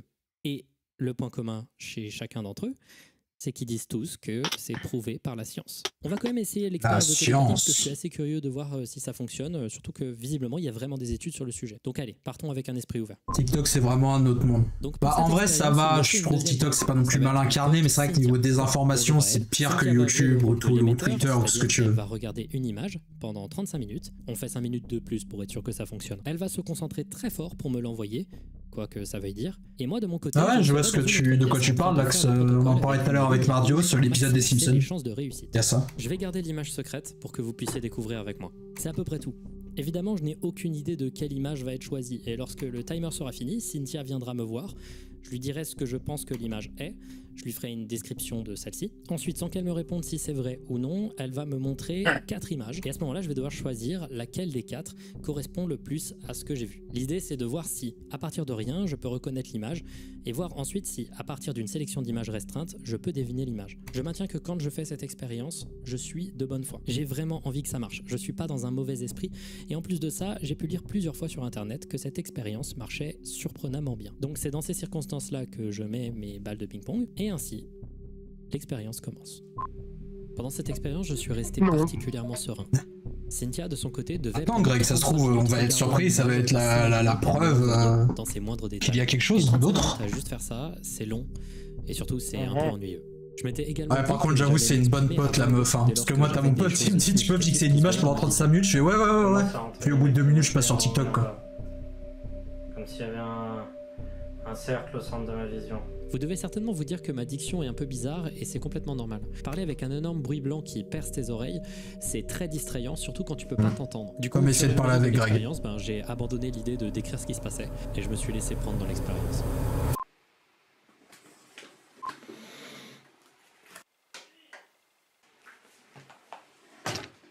On est au catch là. Waouh. Ouais, TikTok, ouais, je suis d'accord, c'est vraiment de con. Ok, donc j'ai terminé donc de faire l'expérience Ganzfeld. J'ai attendu environ 35 minutes. Cynthia avec moi également. Et elle avait une image à regarder qu'elle était censée m'envoyer par télépathie. Et d'abord, moi dans un premier temps, ce que je vais essayer de faire, donc, c'est d'expliquer ce que moi concrètement j'ai vu, hein, les formes que j'ai cru apercevoir. J'ai pas vu grand chose, hein, voilà, rien de très nouveau. Mais je vais lui donner une description et elle va me dire du coup si c'est correct. Avec un recteur en feu. Alors, j'ai vu 3 figures en particulier. D'abord, un cercle en face de ma vision, les contours sombres. Ensuite, 2 visages de profil proches qui s'embrassent, un peu comme ça.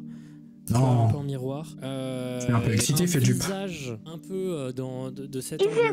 Vous pouvez voir les 2 trous du nez et une bouche qui fait ça comme ça. Peut-être celui d'un chien. J'avais l'impression parfois qu'il y avait comme un cercle d'arbres sur les contours de ma vision. Maintenant que j'avais décrit une partie des choses que j'avais vues, en tout cas ce dont je me ouais, il le fait un peu au début de la vidéo, l'axe de se fixer lui-même dans un miroir. Desquels se cachait la bonne image. Et il l'a pas fait aussi autant que ça. Ok, donc un banc comme ça, ok. Aucun rapport. Ok. Aucun rapport. Ok. Aucun rapport. Un cercle en face de ma vision. Ah si, vite fait, ouais, le cercle. Coïncidence, je ne crois pas. Ça m'a un peu surpris. Vous allez voir, il passait bien là. Je vais rationaliser le truc, mais j'avoue que ça m'a déstabilisé. L'image ressemblait vraiment beaucoup. Ouais, sur le moment, je comprends. Après, ouais, c'est un cercle, quoi. L'image de la ligne, c'était une mauvaise idée, c'est trop large. C'est bâtard parce que, alors, en gros, là, évidemment, moi, je serais tenté de dire... La ligne, c'est un rond, mec. C'est la ouais, c'est un peu ça. Le problème, c'est que le cercle brillant en face de la vision et tout le reste... Tant que t'es là, c'est ce qui est le plus important. Dans strictement chacune des expériences Ganzfeld que j'ai fait jusqu'à maintenant. Du coup, ça me paraît un peu trop facile. Je suis entre le... En fait... Oh, les bâtards. Je suis en train de me rendre compte à quel point le concept de l'expérience, s'il y a quelqu'un qui est en train de t'influencer, ça peut être bâtard parce qu'en fait chacune des images peut fonctionner. Là je vais être obligé de me couper et d'enlever plusieurs informations de cette partie-là de l'interview. Parce qu'il y a des choses que je vais dire à l'intérieur qui vont être très importantes plus tard. Parce que là, dans ma tête, il vient de se passer un truc extrêmement important pour la suite de la vidéo. Ça fait je boum Je là-dedans. peux pas vous en parler tout de suite. Les poivrons, ça pourrait être ça. La lune, du coup, c'est le truc classique qu'on peut voir à chaque fois. Le requin, ça pourrait être les 2 formes, mais comme il y en a pas... Le requin, c'est celui que j'ai le moins en tête. C'est un dauphin ou un requin ? Non, c'est un requin. C'est un requin, ouais, on est d'accord. Si j'étais sincère avec moi-même, je choisirais vraiment la lune. Pour toi, c'est... Il s'y connaît beaucoup en nom de radio, moi en animaux quand même. Non, parce que c'est pas du tout ce que j'ai vu la majorité du temps, on va dire. Je partirais sur le banc. Sur le banc ? Oui. Ok. Je te dis ce que c'est ? Vas-y. Non. C'était les poivrons. Ça m'étonne pas. Mais en vrai, on s'y attendait. Hein. Dans aucun monde, ça allait marcher. Même si on voulait avoir des résultats cohérents, il avait le rouge. Il avait le rouge des poivrons depuis le début. Beaucoup pour un truc qu'on sait très bien qui ne va pas marcher. En plus, forcément, en faisant... n'existe pas. Et j'ai l'impression... Oula, attention, en fait, tu vas te mettre des gens au dos en disant ça. Mais en fait, le truc, c'est qu'en faisant cette expérience à grande échelle, forcément, tu vas avoir quasiment un pourcentage de réussite de 30%, vu qu'aléatoirement, entre 4 images, les gens vont choisir de façon une chance qu'ils prennent la bonne. Que tous les gens qui disent l'homéopathie n'existe pas. Ce qui assure que c'est possible de... Et le béton magique fait du... Tous ces gens, c'est sûr que c'est des menteurs. Ok, Félix, je t'arrête là. C'est pas l'histoire du béton magique. Que tu t'apprêtes à dire... Ah si, c'est ce qu'on a regardé la dernière fois. Voilà, donc c'est le moment. C'est pas lui, c'était Jamil Graham. Oui, je sais, mais je fais référence. Ah, yes. Ah, bien, bravo. Ouh là là. Moi, ça m'a marqué le béton magique, hein. Je connaissais pas la chaîne Shelly. Mais le protocole Ganzfeld et le fait de faire des recherches sur ce sujet, ça m'a amené dans un tunnel de pensée qui m'a amené à écrire une conclusion qui allait dans tous les sens et surtout qui était mais glauquissime. Elle restera un Lost Media. C'est pour ça que cette vidéo a mis autant de temps aussi, c'est parce que j'ai dû annuler des parties de vidéos entières, ce qui m'était quasiment jamais arrivé. Mon objectif là, ça va être de vous faire une conclusion beaucoup plus raisonnable sur le sujet du protocole Ganzfeld et essayer d'expliquer un peu ce qui s'est passé. Là, je pense que le truc de base c'était c'est de la merde, aller tous se faire enculer. Ça va pas forcément être fun tout le temps, voilà, c'est pas la vidéo la plus fun de ma chaîne. Mais je pense que ça mérite. En même temps, tes autres vidéos, tu racontes des tueurs cannibales. Je sais pas si c'est vraiment plus fun non plus. L'expérience de télépathie ne marche pas. Durant cette expérience, je vais me rendre compte d'énormément de problèmes qu'il y avait avec mon expérience, la méthodologie du protocole Ganzfeld et la mienne. Non, c'était les poivrons. Ça m'étonne pas. À ce moment-là, je vais me mettre à parler un peu avec Rebecca qui était derrière la caméra et Cynthia, et elles vont me révéler qu'elles avaient beaucoup réfléchi aux images qu'elles allaient prendre. Par rapport au requin, je suis pensée à la lumière de là où j'étais. On a pensé au truc qu'on pouvait voir. Ouais, on a pensé aux couleurs. On a bien divisé. Je viens d'apprendre que du coup, ils ont choisi des images très différentes, des couleurs différentes, des formes différentes, des sujets différents à chaque fois, etc. Est-ce que c'était pensé le truc de la lune avec le fait de... Ok, c'était pas pensé ça. Rebecca va continuer de m'expliquer le raisonnement derrière la sélection d'images qui étaient toutes radicalement différentes.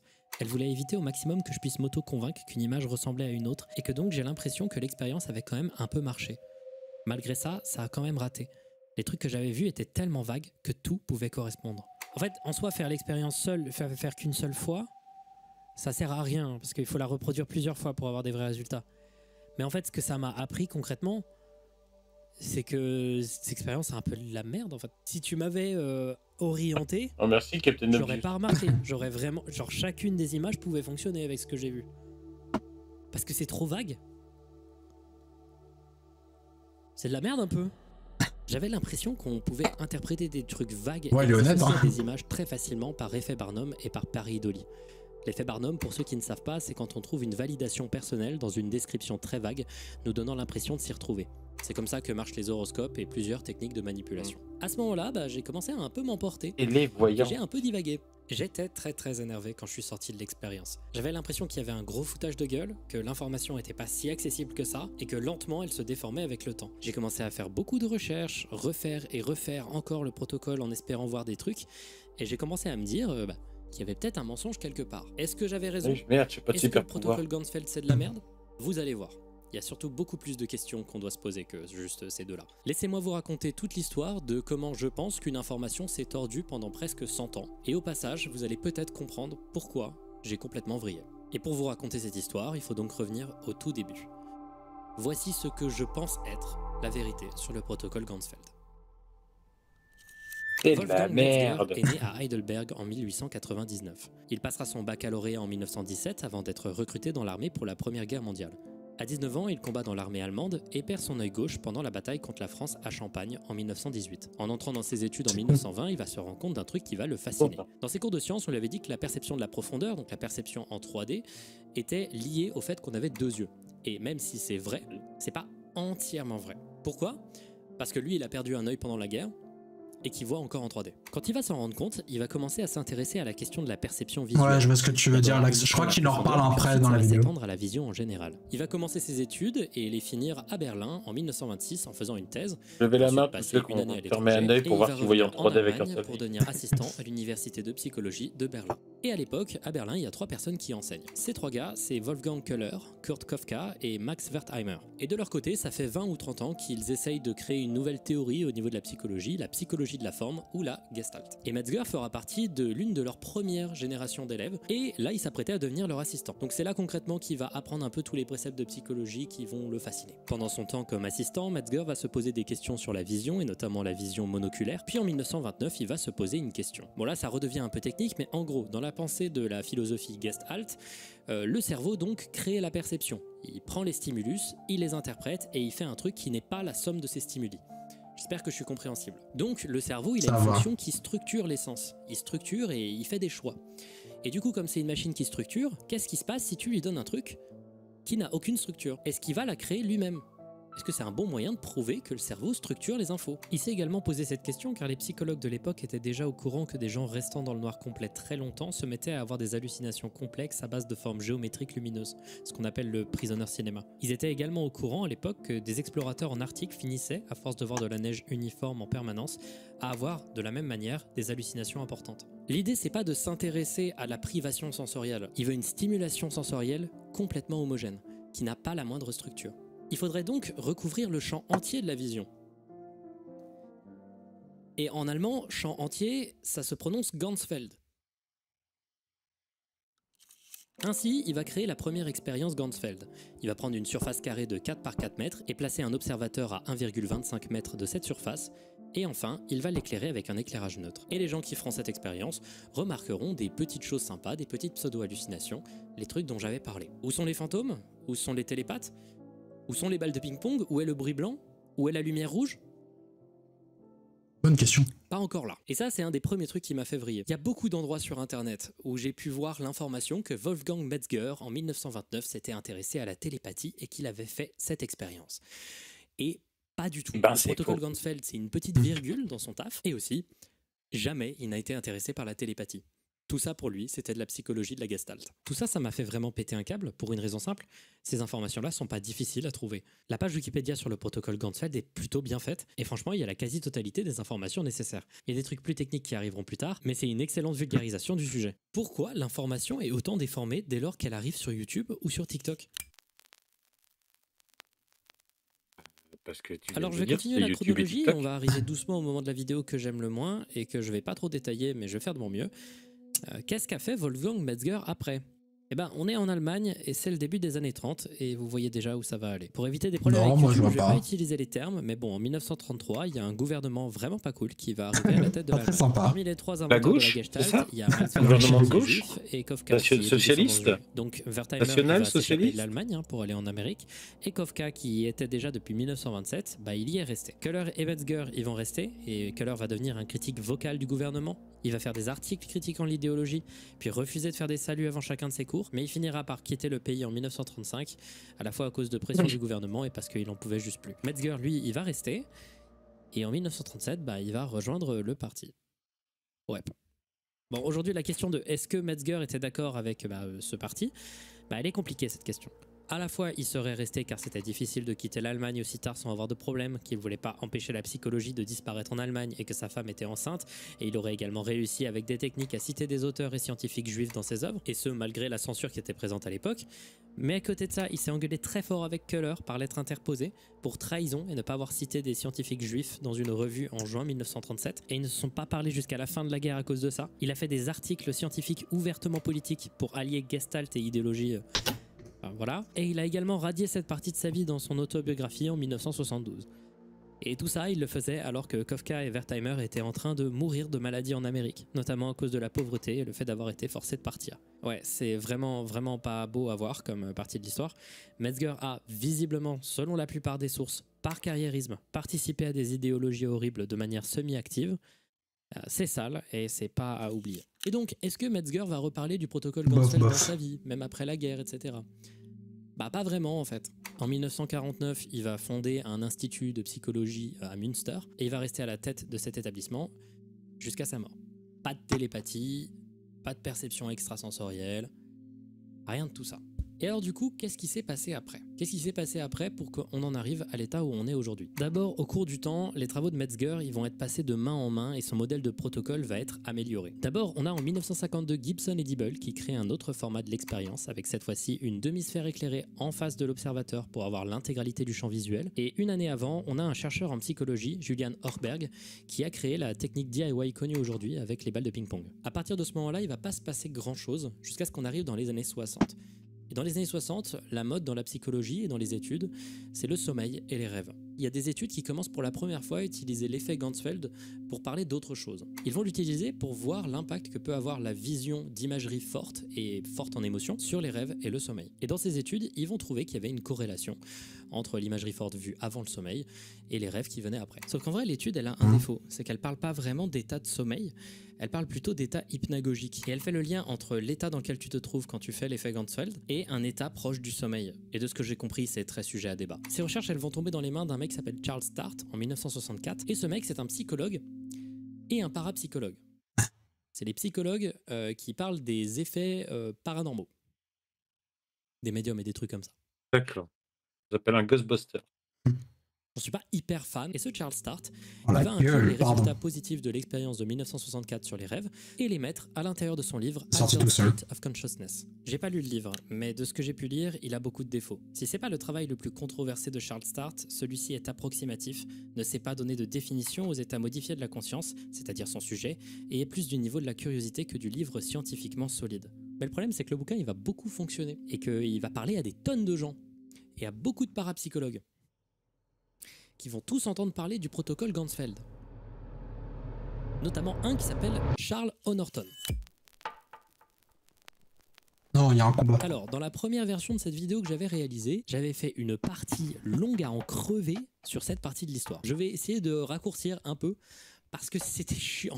Mais vous allez voir, il y a un truc de fou qui se passe à l'intérieur. Charles Honorton, c'est un parapsychologue et son objectif, lui, c'est de prouver la télépathie. Ce qu'il va faire donc, c'est qu'il va prendre plusieurs sujets, il va leur faire le protocole Ganzfeld en écoutant du bruit blanc. C'est, je crois, une des premières fois que le bruit blanc arrive. Et au milieu de leur séance, qui dure 35 minutes, il y a quelqu'un dans une pièce à côté qui, à un moment complètement aléatoire, va se mettre à regarder des images stéréoscopiques, des images en 2D qui, si tu louches, donnent un effet de 3D. Pendant ce temps-là, le mec qui fait l'effet Ganzfeld, il n'arrête pas de parler, il parle en boucle, et il décrit un peu ce qu'il voit, ses émotions, ses ressentis. Et c'est d'ailleurs là que je vais vous révéler un truc. Depuis le début, on dit protocole Ganzfeld, mais en réalité, le protocole Ganzfeld, c'est ça. C'est ses expériences avec la télépathie. Tout le reste, toute la recherche autour d'un champ uniforme de la vision, ça s'appelle l'effet Ganzfeld. Et ça, c'est une information qui se confond assez régulièrement. Et ce que Charles Honorton dit dans une étude, c'est que les gens arrivaient très très bien à deviner les images qui étaient regardées par l'autre personne dans l'autre pièce. C'est de sa faute s'il y a de la télépathie dans cette histoire. Mais ça va être un peu plus compliqué que ça, vous allez voir. Quand quelqu'un fait une étude scientifique, qui prouve que la télépathie existe, dans les années 70, quand on est au milieu du mouvement New Age, tout le monde le slip à droite. s'intéresse à ça, plein de scientifiques s'intéressent à ça, des parapsychologues s'intéressent à ça également, et des Ta tonnes mère de s'intéresse à ça. plus de 42. Et les résultats sont étonnamment positifs. Il n'y avait pas des ricains qui ont filé des tasses à un dauphin pour communiquer avec télépathie aussi. Je crois, si, ouais. Mais je sais pas, c'est pas le même mec, je crois, il leur faisait l'amour aussi. Mais je suis pas sûr. Tous les deux psychologues, mais Ray Eman, il fait partie du, à l'époque, nouveau. Ouais, il y avait un de scepticisme. Un truc comme ça, un américain ou je sais plus, qui faisait des trucs sur les dauphins et le mec était complètement tout le temps défoncé et en fait ils ont appris qu'après il faisait des choses bizarres avec les dauphins. Si un magicien. Et Ray Eman, lui, à un moment, il se dit, bah tiens, donnez-moi vos preuves du paranormal, donnez-moi vos preuves des perceptions extrasensorielles. Moi, j'ai envie de voir vos études, je suis intéressé de voir si c'est solide ou si je trouve qu'il y a des défauts dans la méthodologie. So many papers by then in parapsychology, it was impossible for me to sit down and read them all. I wanted to be fair, so I went around and asked every major parapsychologist I could you tell me what is the best evidence you have now, the best program in parapsychology? Almost unanimously, they said this Ganzfeld experiments. Donc Ray Eman contacte Honorton et Honorton lui envoie 600 pages et Ray Eman a pris au sérieux la parapsychologie en démontant violemment toute leur méthodologie. Il a fait une méta-analyse, c'est-à-dire une étude qui analyse les résultats de plein d'autres études, et il a fait une conclusion: les résultats ne veulent rien dire parce que la méthodo est désastreuse. Il y a tellement de raisons pour lesquelles la méthodologie est désastreuse. Il a trouvé 12 erreurs majeures qui peuvent détruire une étude, et chacune des 42 études qu'on lui a envoyées comportait au moins une, si ce n'est pas souvent, genre 5, genre. Que ce soit des erreurs de randomisation, des mauvaises manières de compter les statistiques, mais aussi des trucs marrants, genre par exemple, il y avait des cas de fuite sensorielle, des gens regardaient des images et à travers les balles de ping-pong, les gens voyaient les images.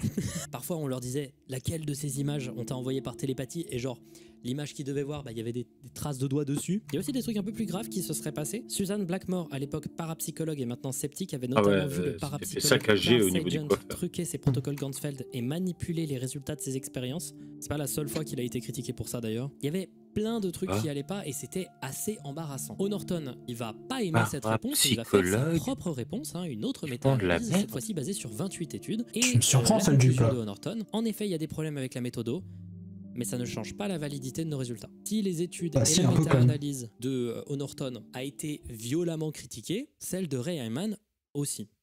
Pas violemment, un peu, mais les deux font des erreurs. Et en fait, ça a créé une discussion qui en vrai est très symbolique de ce qui se passe en général avec ce genre de phénomène. All the parapsychological world was saying, oh boy, Oniton has demolished Hyman. Skeptics were saying Hyman has demolished Oniton, okay? None of these people, on either side, actually read the same articles. Personne n'avait lu l'étude, que ce soit les sceptiques. C'est comme Kendrick Lamar contre Drake. Parapsychologists were taking Oniton's word, the skeptics were taking my word. C'est une situation qui montre bien qu'on est tous sujets au biais de confirmation. Le fait d'avoir tendance à interpréter et favoriser des informations qui vont dans le sens de ses croyances et expériences passées. Et ce qui fait particulièrement mal à Hyman dans cette situation-là, c'est que ça vient de son camp, qui se bat justement contre ses biais. Donc à ce moment-là, O'Norton et Hyman ils se mettent d'accord et ils vont se rencontrer. Pour la première fois, ils vont parler ensemble. Et en fait, O'Norton, il était blessé de fou. He was almost in tears. He said, "You said so many bad things about me in this thing here." And I said, "I didn't say anything bad about you. I just cited all the ways you were wrong." Ils vont finalement plutôt bien s'entendre. Ils vont se mettre d'accord sur un truc. Tu perds trop de poils, le chien. La méthodologie fonctionne pas.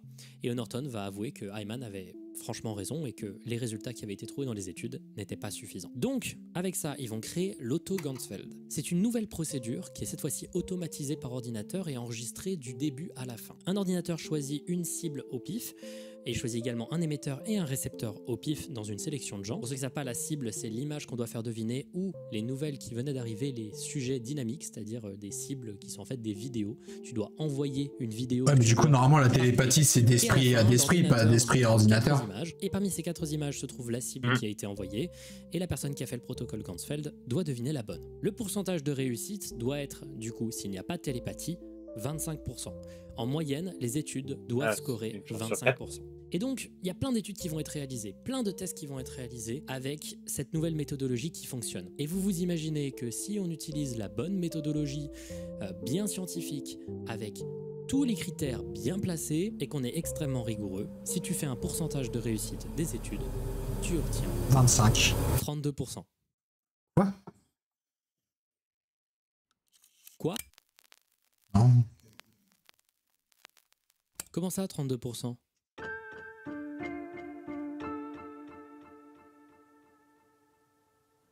C'est le truc qui m'a fait vriller. Il est là. C'est le truc principal qui m'a fait vriller. Ce chiffre. Il y a énormément de nuances derrière ce chiffre et j'ai bien pu le digérer parce que plus je faisais des recherches, plus ça devenait flou. Est-ce que ce chiffre est bon? La question que je me suis posée, mon consensus aujourd'hui, c'est que ce chiffre est trop biaisé, mais qu'il est quand même un peu particulier. Même Hyman, sur le moment, il va recevoir les résultats, il va se dire... Curieux un peu quand même. Je pourrais faire une longue explication de tous les tenants et aboutissants, mais voici les arguments principaux qui font qu'aujourd'hui, Hyman dit « c'est de la merde ». Les principaux arguments d'Hyman, c'est que la méthodologie n'a pas été respectée dans les études. Selon Hyman, les études étaient mal randomisées, mal automatisées, toujours des problèmes de fuite sensorielle possibles et pas assez d'expériences faites en général. Il y avait aussi des études qui étaient parfois supervisées par des gens et qui parfois orientaient les gens et leur faisaient penser qu'ils avaient vu une chose en particulier. C'était assez rare, mais c'est le genre d'erreur méthodologique qu'on pouvait trouver. Aussi, la statistique pour les images envoyées par télépathie, les images, je précise, est bel et bien de 25%. C'est pour les vidéos que le chiffre est beaucoup plus élevé. Et sur le moment, les gens ils se sont demandé mais pourquoi? Alors, il y a plusieurs raisons qui peuvent amener à ça. En gros, il y a des gens qui disent si c'est des vidéos avec du son et que c'est pas bien isolé, vous comprenez.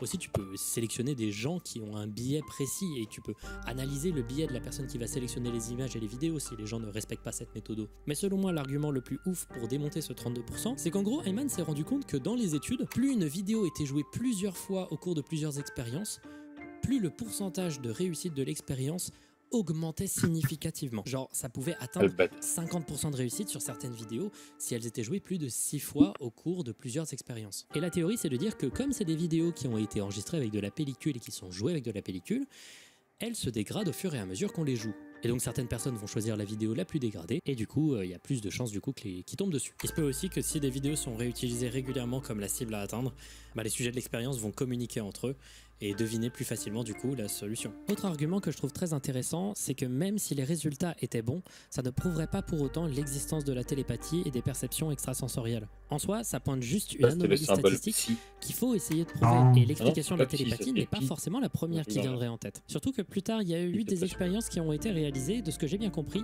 sans envoyeur. C'est-à-dire qu'il y avait juste un ordinateur qui sélectionnait un truc au pif et quelqu'un qui faisait l'expérience Ganzfeld d'à côté. Et bah apparemment, ces études ont réussi aussi. C'est-à-dire que la personne a vu l'image, alors que personne ne l'envoyait. C'est à prendre avec des pincettes, il y en a peut-être pas assez des expériences sur le sujet. Mais par contre, ça met un petit peu un coup dans la théorie de la télépathie. Il y a plein d'autres arguments, des trucs de statistiques compliqués, mais la flemme. Je vous avoue la flemme. Le problème du protocole Ganzfeld, c'est que c'est un débat qui n'est pas tout à fait fini techniquement actuellement. Il y a encore des méta-analyses qui arrivent de temps en temps et qui donnent soit des résultats supérieurs à 30%, soit qui critiquent la méthodologie. Il y a même un problème en soi avec les méta-analyses. Quand tu fais une compilation d'études, bah, les études que tu vas inclure, elles définissent forcément un biais. Tu vas avoir tendance à plutôt éviter les trucs qui ont été ratés. Et en général, les études qui ont raté ne sont même pas publiées. La raison pour laquelle ça m'a particulièrement atteint, ça, c'est que je me suis rendu compte que j'étais parti du principe que de toute manière, j'étais supérieur à ces gens. Mais non, en fait, je me suis bien pris une douche d'humilité.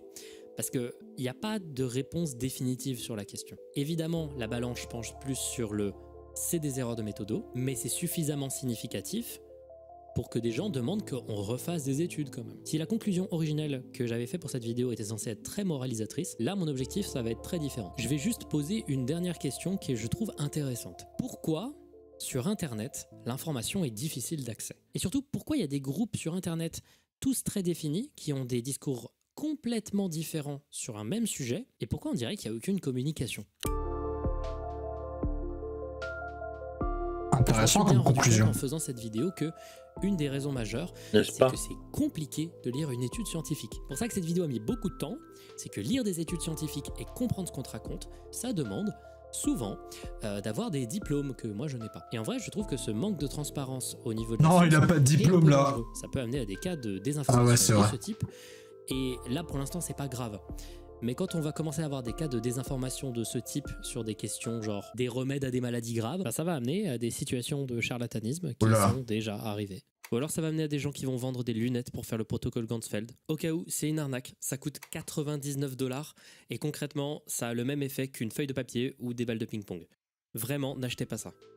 J'ai l'impression qu'il y a un petit problème de verticalité dans la communication et la transmission de la science, où la science et le scepticisme est plutôt considéré comme un truc d'élite et que toute tentative de vulgarisation est considérée comme ridicule, alors que bah, c'est essentiel. Il faut que ça soit partagé à tout le monde, parce que sinon il y a vraiment des trucs dangereux qui peuvent se passer. On est en train de le voir. J'ai l'impression qu'à cause de problèmes de jugement, d'une difficulté de communication de la part du côté de la science et une peur de l'hostilité de la part du côté de la parapsychologie, il y a ce rift qui s'est créé entre ces deux groupes et que l'information s'est cloisonnée dans ces deux communautés. Ce qui fait qu'aujourd'hui, le protocole Ganzfeld est ce que tu veux y trouver à l'intérieur. Et combien du béton magique? Mélanger la science et le paranormal. Et là, je me suis posé la question et il s'avère que c'est pas du bullshit, c'est vraiment un truc qui est justifié par de la science. Il y a des études qui semblent montrer qu'en effet, tu es dans un mood un peu plus négatif lorsque tu fais l'expérience avec de la lumière rouge et surtout tu surestimes le temps que tu as passé à faire l'expérience. Elle te paraît beaucoup plus longue. Aux ondes et tout ça, sensibles aux ondes, les électrosensibles. C'est prouvé que c'est du bullshit quoi. Mais... Ouais, mais je crois que ce qu'il veut dire, c'est que vu que les deux camps communiquent pas, des deux côtés, ça reste... Les scientifiques n'ont pas envie... On va dire le mec qui est scientifique. Oui, non, je comprends que ça... avec un parapsychologue. Oui, je capte, mais le problème, c'est que du coup, on se retrouve avec ce genre de situation où, du coup, bah, comme la vidéo de J. Milgram, il y a des gens qui ils achètent du béton magique parce que du coup, il y a personne pour les dénoncer, quoi. J'aime bien le terme béton magique. Ouais, ça m'a fait penser à la potion magique de Astérix et Obélix. Oui, exactement. C'est plus d'indigeste. Si tu veux te relaxer en faisant l'expérience, il est conseillé plutôt d'utiliser de la lumière verte. Il semblerait également que ce soit justifié par le fait que la lumière rouge passe mieux à travers les paupières. Là, j'avoue que la science, j'attendais pas à ce qu'elle justifie ça. Mais il y a aussi une autre question que je me suis posée et qui est très symptomatique de mes questionnements que j'ai eus, c'est est-ce que les gens qui voient des hallucinations mentent? Parce que moi j'ai rien vu de ouf, hein. J'ai vu des cercles, des traits, mais j'ai pas vu les trucs de fou. Et moi je me suis demandé s'il n'y avait pas du mensonge. Le seul endroit où j'ai l'impression que la plupart des gens ont vraiment menti, c'est sur YouTube et TikTok, et la plupart des gens le savent. L'objectif, c'est de faire du psycho-horrifique, et c'est de la désinformation, mais c'est pas sur un sujet qui est extrêmement grave, c'est juste dommage. Le truc que je trouve fascinant, c'est que en réalité... Oui, au pire, t'as quelques ados qui vont essayer de se faire peur, quoi. Ils ont vu des hallucinations de fous, ne mentent pas. Et ça m'apprendra à partir du principe que des gens que je ne connais pas mentent. L'effet nocebo, c'est très puissant. Quand tu peux partir du principe que quelque chose va arriver, et que les choses que t'as lues sur le sujet, c'est des trucs un peu paranormaux, horrifiques, tu peux avoir des effets vraiment violents, alors que c'est juste de la suggestion. Mais aussi, le protocole Ganzfeld, et j'ai mis beaucoup de temps à m'en rendre compte, ça m'a fait méditer, ça m'a fait vraiment méditer, et en fait, je l'ai fait beaucoup de fois, j'avais du mal à admettre que c'était agréable. C'est particulier, en vrai, c'est particulier, tu contemples rien, et c'est très déstimulant. Et du coup, quand tu médites et que t'es un peu ailleurs et que tu finis par regarder un même truc pendant plusieurs dizaines de minutes, voire plusieurs heures, tu finis peut-être par tomber dans le sommeil. Et la somnolence peut t'amener peut-être à ces hallucinations. Dernier argument, l'imagerie des gens est différente. Il y a des gens, par exemple, qui sont aphantasiques. La phantasie, c'est l'incapacité à avoir une image mentale. Pour voir si vous êtes aphantasique, je vais vous demander de vous imaginer une pomme. Ok. Maintenant, la pomme est de quelle couleur ? Elle a une tige ou pas ? Vert. Elle est lisse ou rugueuse ? Elle Elle est rouge. Elle a une feuille collée à la tige ? Elle est dans un fond noir complet ou elle est dans une scène précise ? Selon votre degré d'image mentale, vous avez plus ou moins de détails. Une personne aphantasique n'a aucune idée visuelle de la pomme qu'il s'est imaginée, s'il a même réussi à se l'imaginer. Je ne sais pas si je suis aphantasique ou non. J'ai l'impression d'avoir peu d'image mentale. J'arrive toujours pas à comprendre si les gens, quand ils ferment leurs yeux et qu'ils pensent à un machin, ils le voient vraiment en face d'eux. Pitié, dites-le moi, parce que sinon c'est triste. Je suis aphantasique. C'est pas triste d'être aphantasique, mais ça fait chier un peu quand même. Et la raison pour laquelle je parle de ça, c'est que en vrai, c'est lié. Parce qu'il y a une autre expérience qui s'appelle le Ganz Flicker que vous pouvez réaliser. On trouve beaucoup plus difficilement l'histoire du Ganz Flicker sur internet. Par contre, on trouve des études intéressantes sur le sujet. Alors je fais un avertissement pour les personnes qui sont épileptiques. Allez à ce timecode là si vous êtes épileptique, fermez les yeux 2 secondes. Ganz Flicker, il vous faut un lien vers une vidéo qui va faire flasher un écran rouge et un écran noir avec une fréquence de 15 Hz. Écoutez du bruit blanc et regardez votre écran. C'est tout. Faites-le dans le noir, je pense, de préférence. Pas besoin de balles de ping-pong, pas besoin de trucs comme ça, pas besoin d'homogénéisation. Non. Comment t'en as pas marre au bout de 2 minutes? Alors, ça fatigue un peu les yeux, mais vous avez qu'à le faire 10 minutes, c'est bon, et vous aurez des effets. Normalement, le degré de vivacité des imageries que vous verrez, parce que ça va vous faire halluciner, ce degré d'imagerie définit votre niveau d'aphantasie. Alors, c'est pas entièrement comme ça, mais en tout cas, c'est plutôt une manière de montrer que les pseudo-hallucinations sont plus ou moins vivaces en fonction du niveau d'imagerie mentale. Il y a des gens qui voient des choses assez impressionnantes en faisant le Ganz Flicker. Des images complexes, parfois même des paysages. Des gens comme moi vont voir des formes géométriques vagues, des traits un peu dans la vision, et surtout cette impression qu'il y a de plus en plus d'irrégularité dans le clignotement. Et aussi, il y a des personnes qui ne voient tout simplement rien du tout. Ça fait aussi super mal à la tête, j'ai l'impression. Voilà, je l'ai fait pendant 40 minutes. Tu m'étonnes. Peut-être pas dû. Et donc, si j'ai très peu d'imagerie mentale, et que en vrai, je partais du principe un peu de mauvaise foi, que j'allais prouver que c'était un peu de la merde, toutes les histoires de paranormal. Et que malgré toute la bonne foi du monde, j'étais prône à ne pas y croire, ça m'étonne pas que j'ai rien vu. Et pour finir cette vidéo, j'aimerais vous donner des mots sans le moindre contexte. Posez-vous toujours la question de table de basse. Quelles sont les raisons et quelles sont les sources qui vous ont amené aux positions que vous avez aujourd'hui. C'est pas forcément parce qu'il est important de bien s'informer, de savoir d'où viennent nos opinions, mais c'est aussi parce que se rendre compte que l'on ne sait pas pourquoi on croit les choses auxquelles on croit, ça rend malheureux. Merci beaucoup d'avoir regardé cette vidéo, j'espère qu'elle vous aura plu. Elle avait une forme beaucoup plus différente et est-ce qu'elle t'a plu, je vais Greg? revenir sur des findings plus simples parce que j'ai la tête qui explose. D'abord, je vais essayer de reprendre des uploads plus réguliers. Et oui, en effet, peut-être mieux que tu me mets un vent. La FAQ, c'est complètement fait jarter. La tournée se passe super bien. Voilà, on est très content. Je vous demande surtout de prendre des places pour le bikini à Toulouse.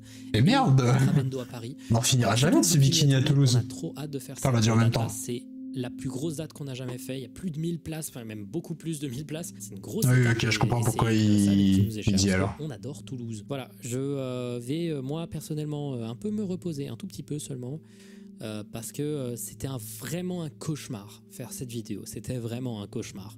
J'espère que le rendu sera bien, j'espère que ça va vous plaire. Et on revient bientôt pour un Findings qui devrait beaucoup vous plaire. J'ai déjà hâte de l'écrire. Ça va être trop bien. Un peu à l'ancienne, un peu classique, ça va me faire plaisir. Ciao. Ciao, Feldup. Aka Félix. Tac. Et ben voilà. Maincam. Alors, Greg est mute sûrement pour des raisons de danger, de mort immédiat. Donc on va lui laisser le temps de se remettre. Hop. Alors, qu'est-ce que vous en avez pensé? Moi, perso, effectivement, c'est vrai que c'est une vidéo qui change de son habitude, que ce soit dans sa structure ou dans le sujet, qui est moins violent que certains pourraient l'être. Même si, bon, quand il parle d'un ARG, donc c'est imaginaire, est-ce que la violence compte quand même?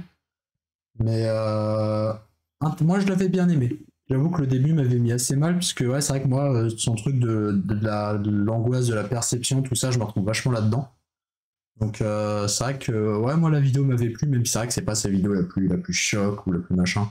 J'aime pas si elle a ouais 2 millions ça va, mais c'est vrai que c'est pas sa vidéo la plus non plus. Est-ce que tu es de retour, Greg? Oui, bien sûr, non mais je suis pas parti, moi j'étais là. Non, t'es mute. Juste que vu que je fais du bruit de mon côté, j'avais coupé mon micro. Alors du coup, t'en as pensé quoi de la vidéo? Bah écoute, franchement intéressant. Après, moi j'aime bien toutes ces histoires de psy, ces histoires ouais non, franchement c'est bien foutu. Bah, le truc c'est que sympa, même si pas vu le début. Ouais, bah du coup c'est vrai que certains trucs que tu disais, il en parlait au début. Mais bah au pire tu auras toujours la VOD pour aller rattraper ça. Mais Oui. mais ouais non, c'est vrai que je suis d'accord avec toi, tous les sujets qui tournent autour de la psychologie et tout, je trouve ça aussi intéressant. C'est une des raisons pour lesquelles ça Super m'a plu. intéressant. Bah c'est là, tu sais, moi du coup je commence mes cours de philo là en ligne. Et c'est vrai que la philosophie pure en elle-même m'intéresse assez peu. Mais quand c'est de la philosophie liée à de la psychologie, là ça m'intéresse déjà un peu plus. C'est plus intéressant. Ouais, mais après c'est pareil quoi, la philo c'est hyper complexe parce que par exemple moi c'est un truc que je comprends pas que ce soit noté. Ouais, je suis un peu d'accord avec toi. J'aime bien la matière et je comprends que si jamais il ne notait pas, beaucoup de gens malheureusement refuseraient ne serait-ce que s'y intéresser un Ouais, minimum. mais tu peux pas, on va dire, noter de la philosophie chacun à la sienne, c'est ça le problème. C'est qu'on t'aide, on va dire, à essayer de comprendre les choses par toi-même, c'est très bien. Mais derrière, faut pas qu'on t'oblige à. Bon, faut que tu cites des gens, faut que tu. Merde, la philosophie, déjà rien que le fait de se poser les questions, c'est déjà énorme, quoi. Ouais, bah là, moi, j'ai rendu mon premier devoir de philosophie. J'ai mis tous les blazes, tous les trucs que je pouvais. Hein. Je t'ai sorti épée de Damoclès, tout ce que je pouvais. Comment va-t-il, Damoclès, d'ailleurs? Bah, il cherche toujours son épée, du coup. Parce qu'elle est toujours chez des gens, il sait pas trop pourquoi. Quelle horreur. Ouais, non, Quelle indignité. Du coup, c'est vrai que Mardios m'y avait fait penser, mais c'est vrai que du coup, Alt 236, ça pourrait être aussi très intéressant. Mais c'est vrai que du coup, tu vois, le truc, c'est que Feldup, il te met dans l'ambiance, etc. Mais il y a des fois, il casse un peu le rythme, il fait une blague, il dédramatise, tu vois. Alors c'est vrai que Alt, le mec, il y va à fond, le micro, il chuchote dans tes oreilles et tout. Et c'est vrai que bon, c'est un truc là, on pourrait faire moins de vannes dessus.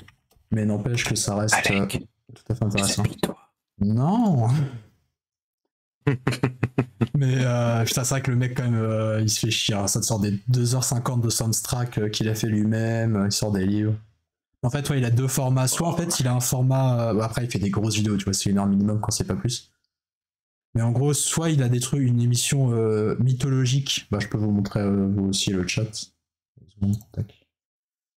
Pourquoi c'est dans cette résolution? Ah oui, parce que c'est en plein écran, bref. C'est la barre Windows là. Donc ouais, donc toi, soit t'as les vidéos mythologiques où en gros ils te racontent l'histoire d'un truc. Donc là par exemple ils te racontent les backrooms, là ils te racontent la maison des feuilles, là ils te racontent l'histoire du jeu vidéo Elden Ring. Soit t'as ces vidéos juste comme ça où en gros ça peut être sur un sujet d'horreur plus ou moins général quoi.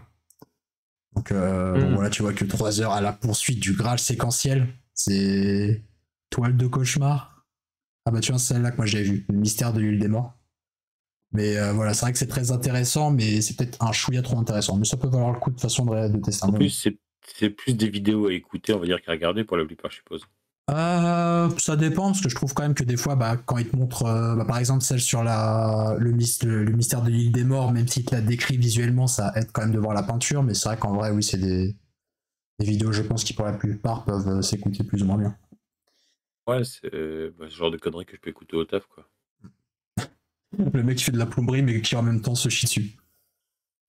Non, mais j'écoute beaucoup de... Non, j'écoute beaucoup de podcasts, en fait, quand je suis au boulot.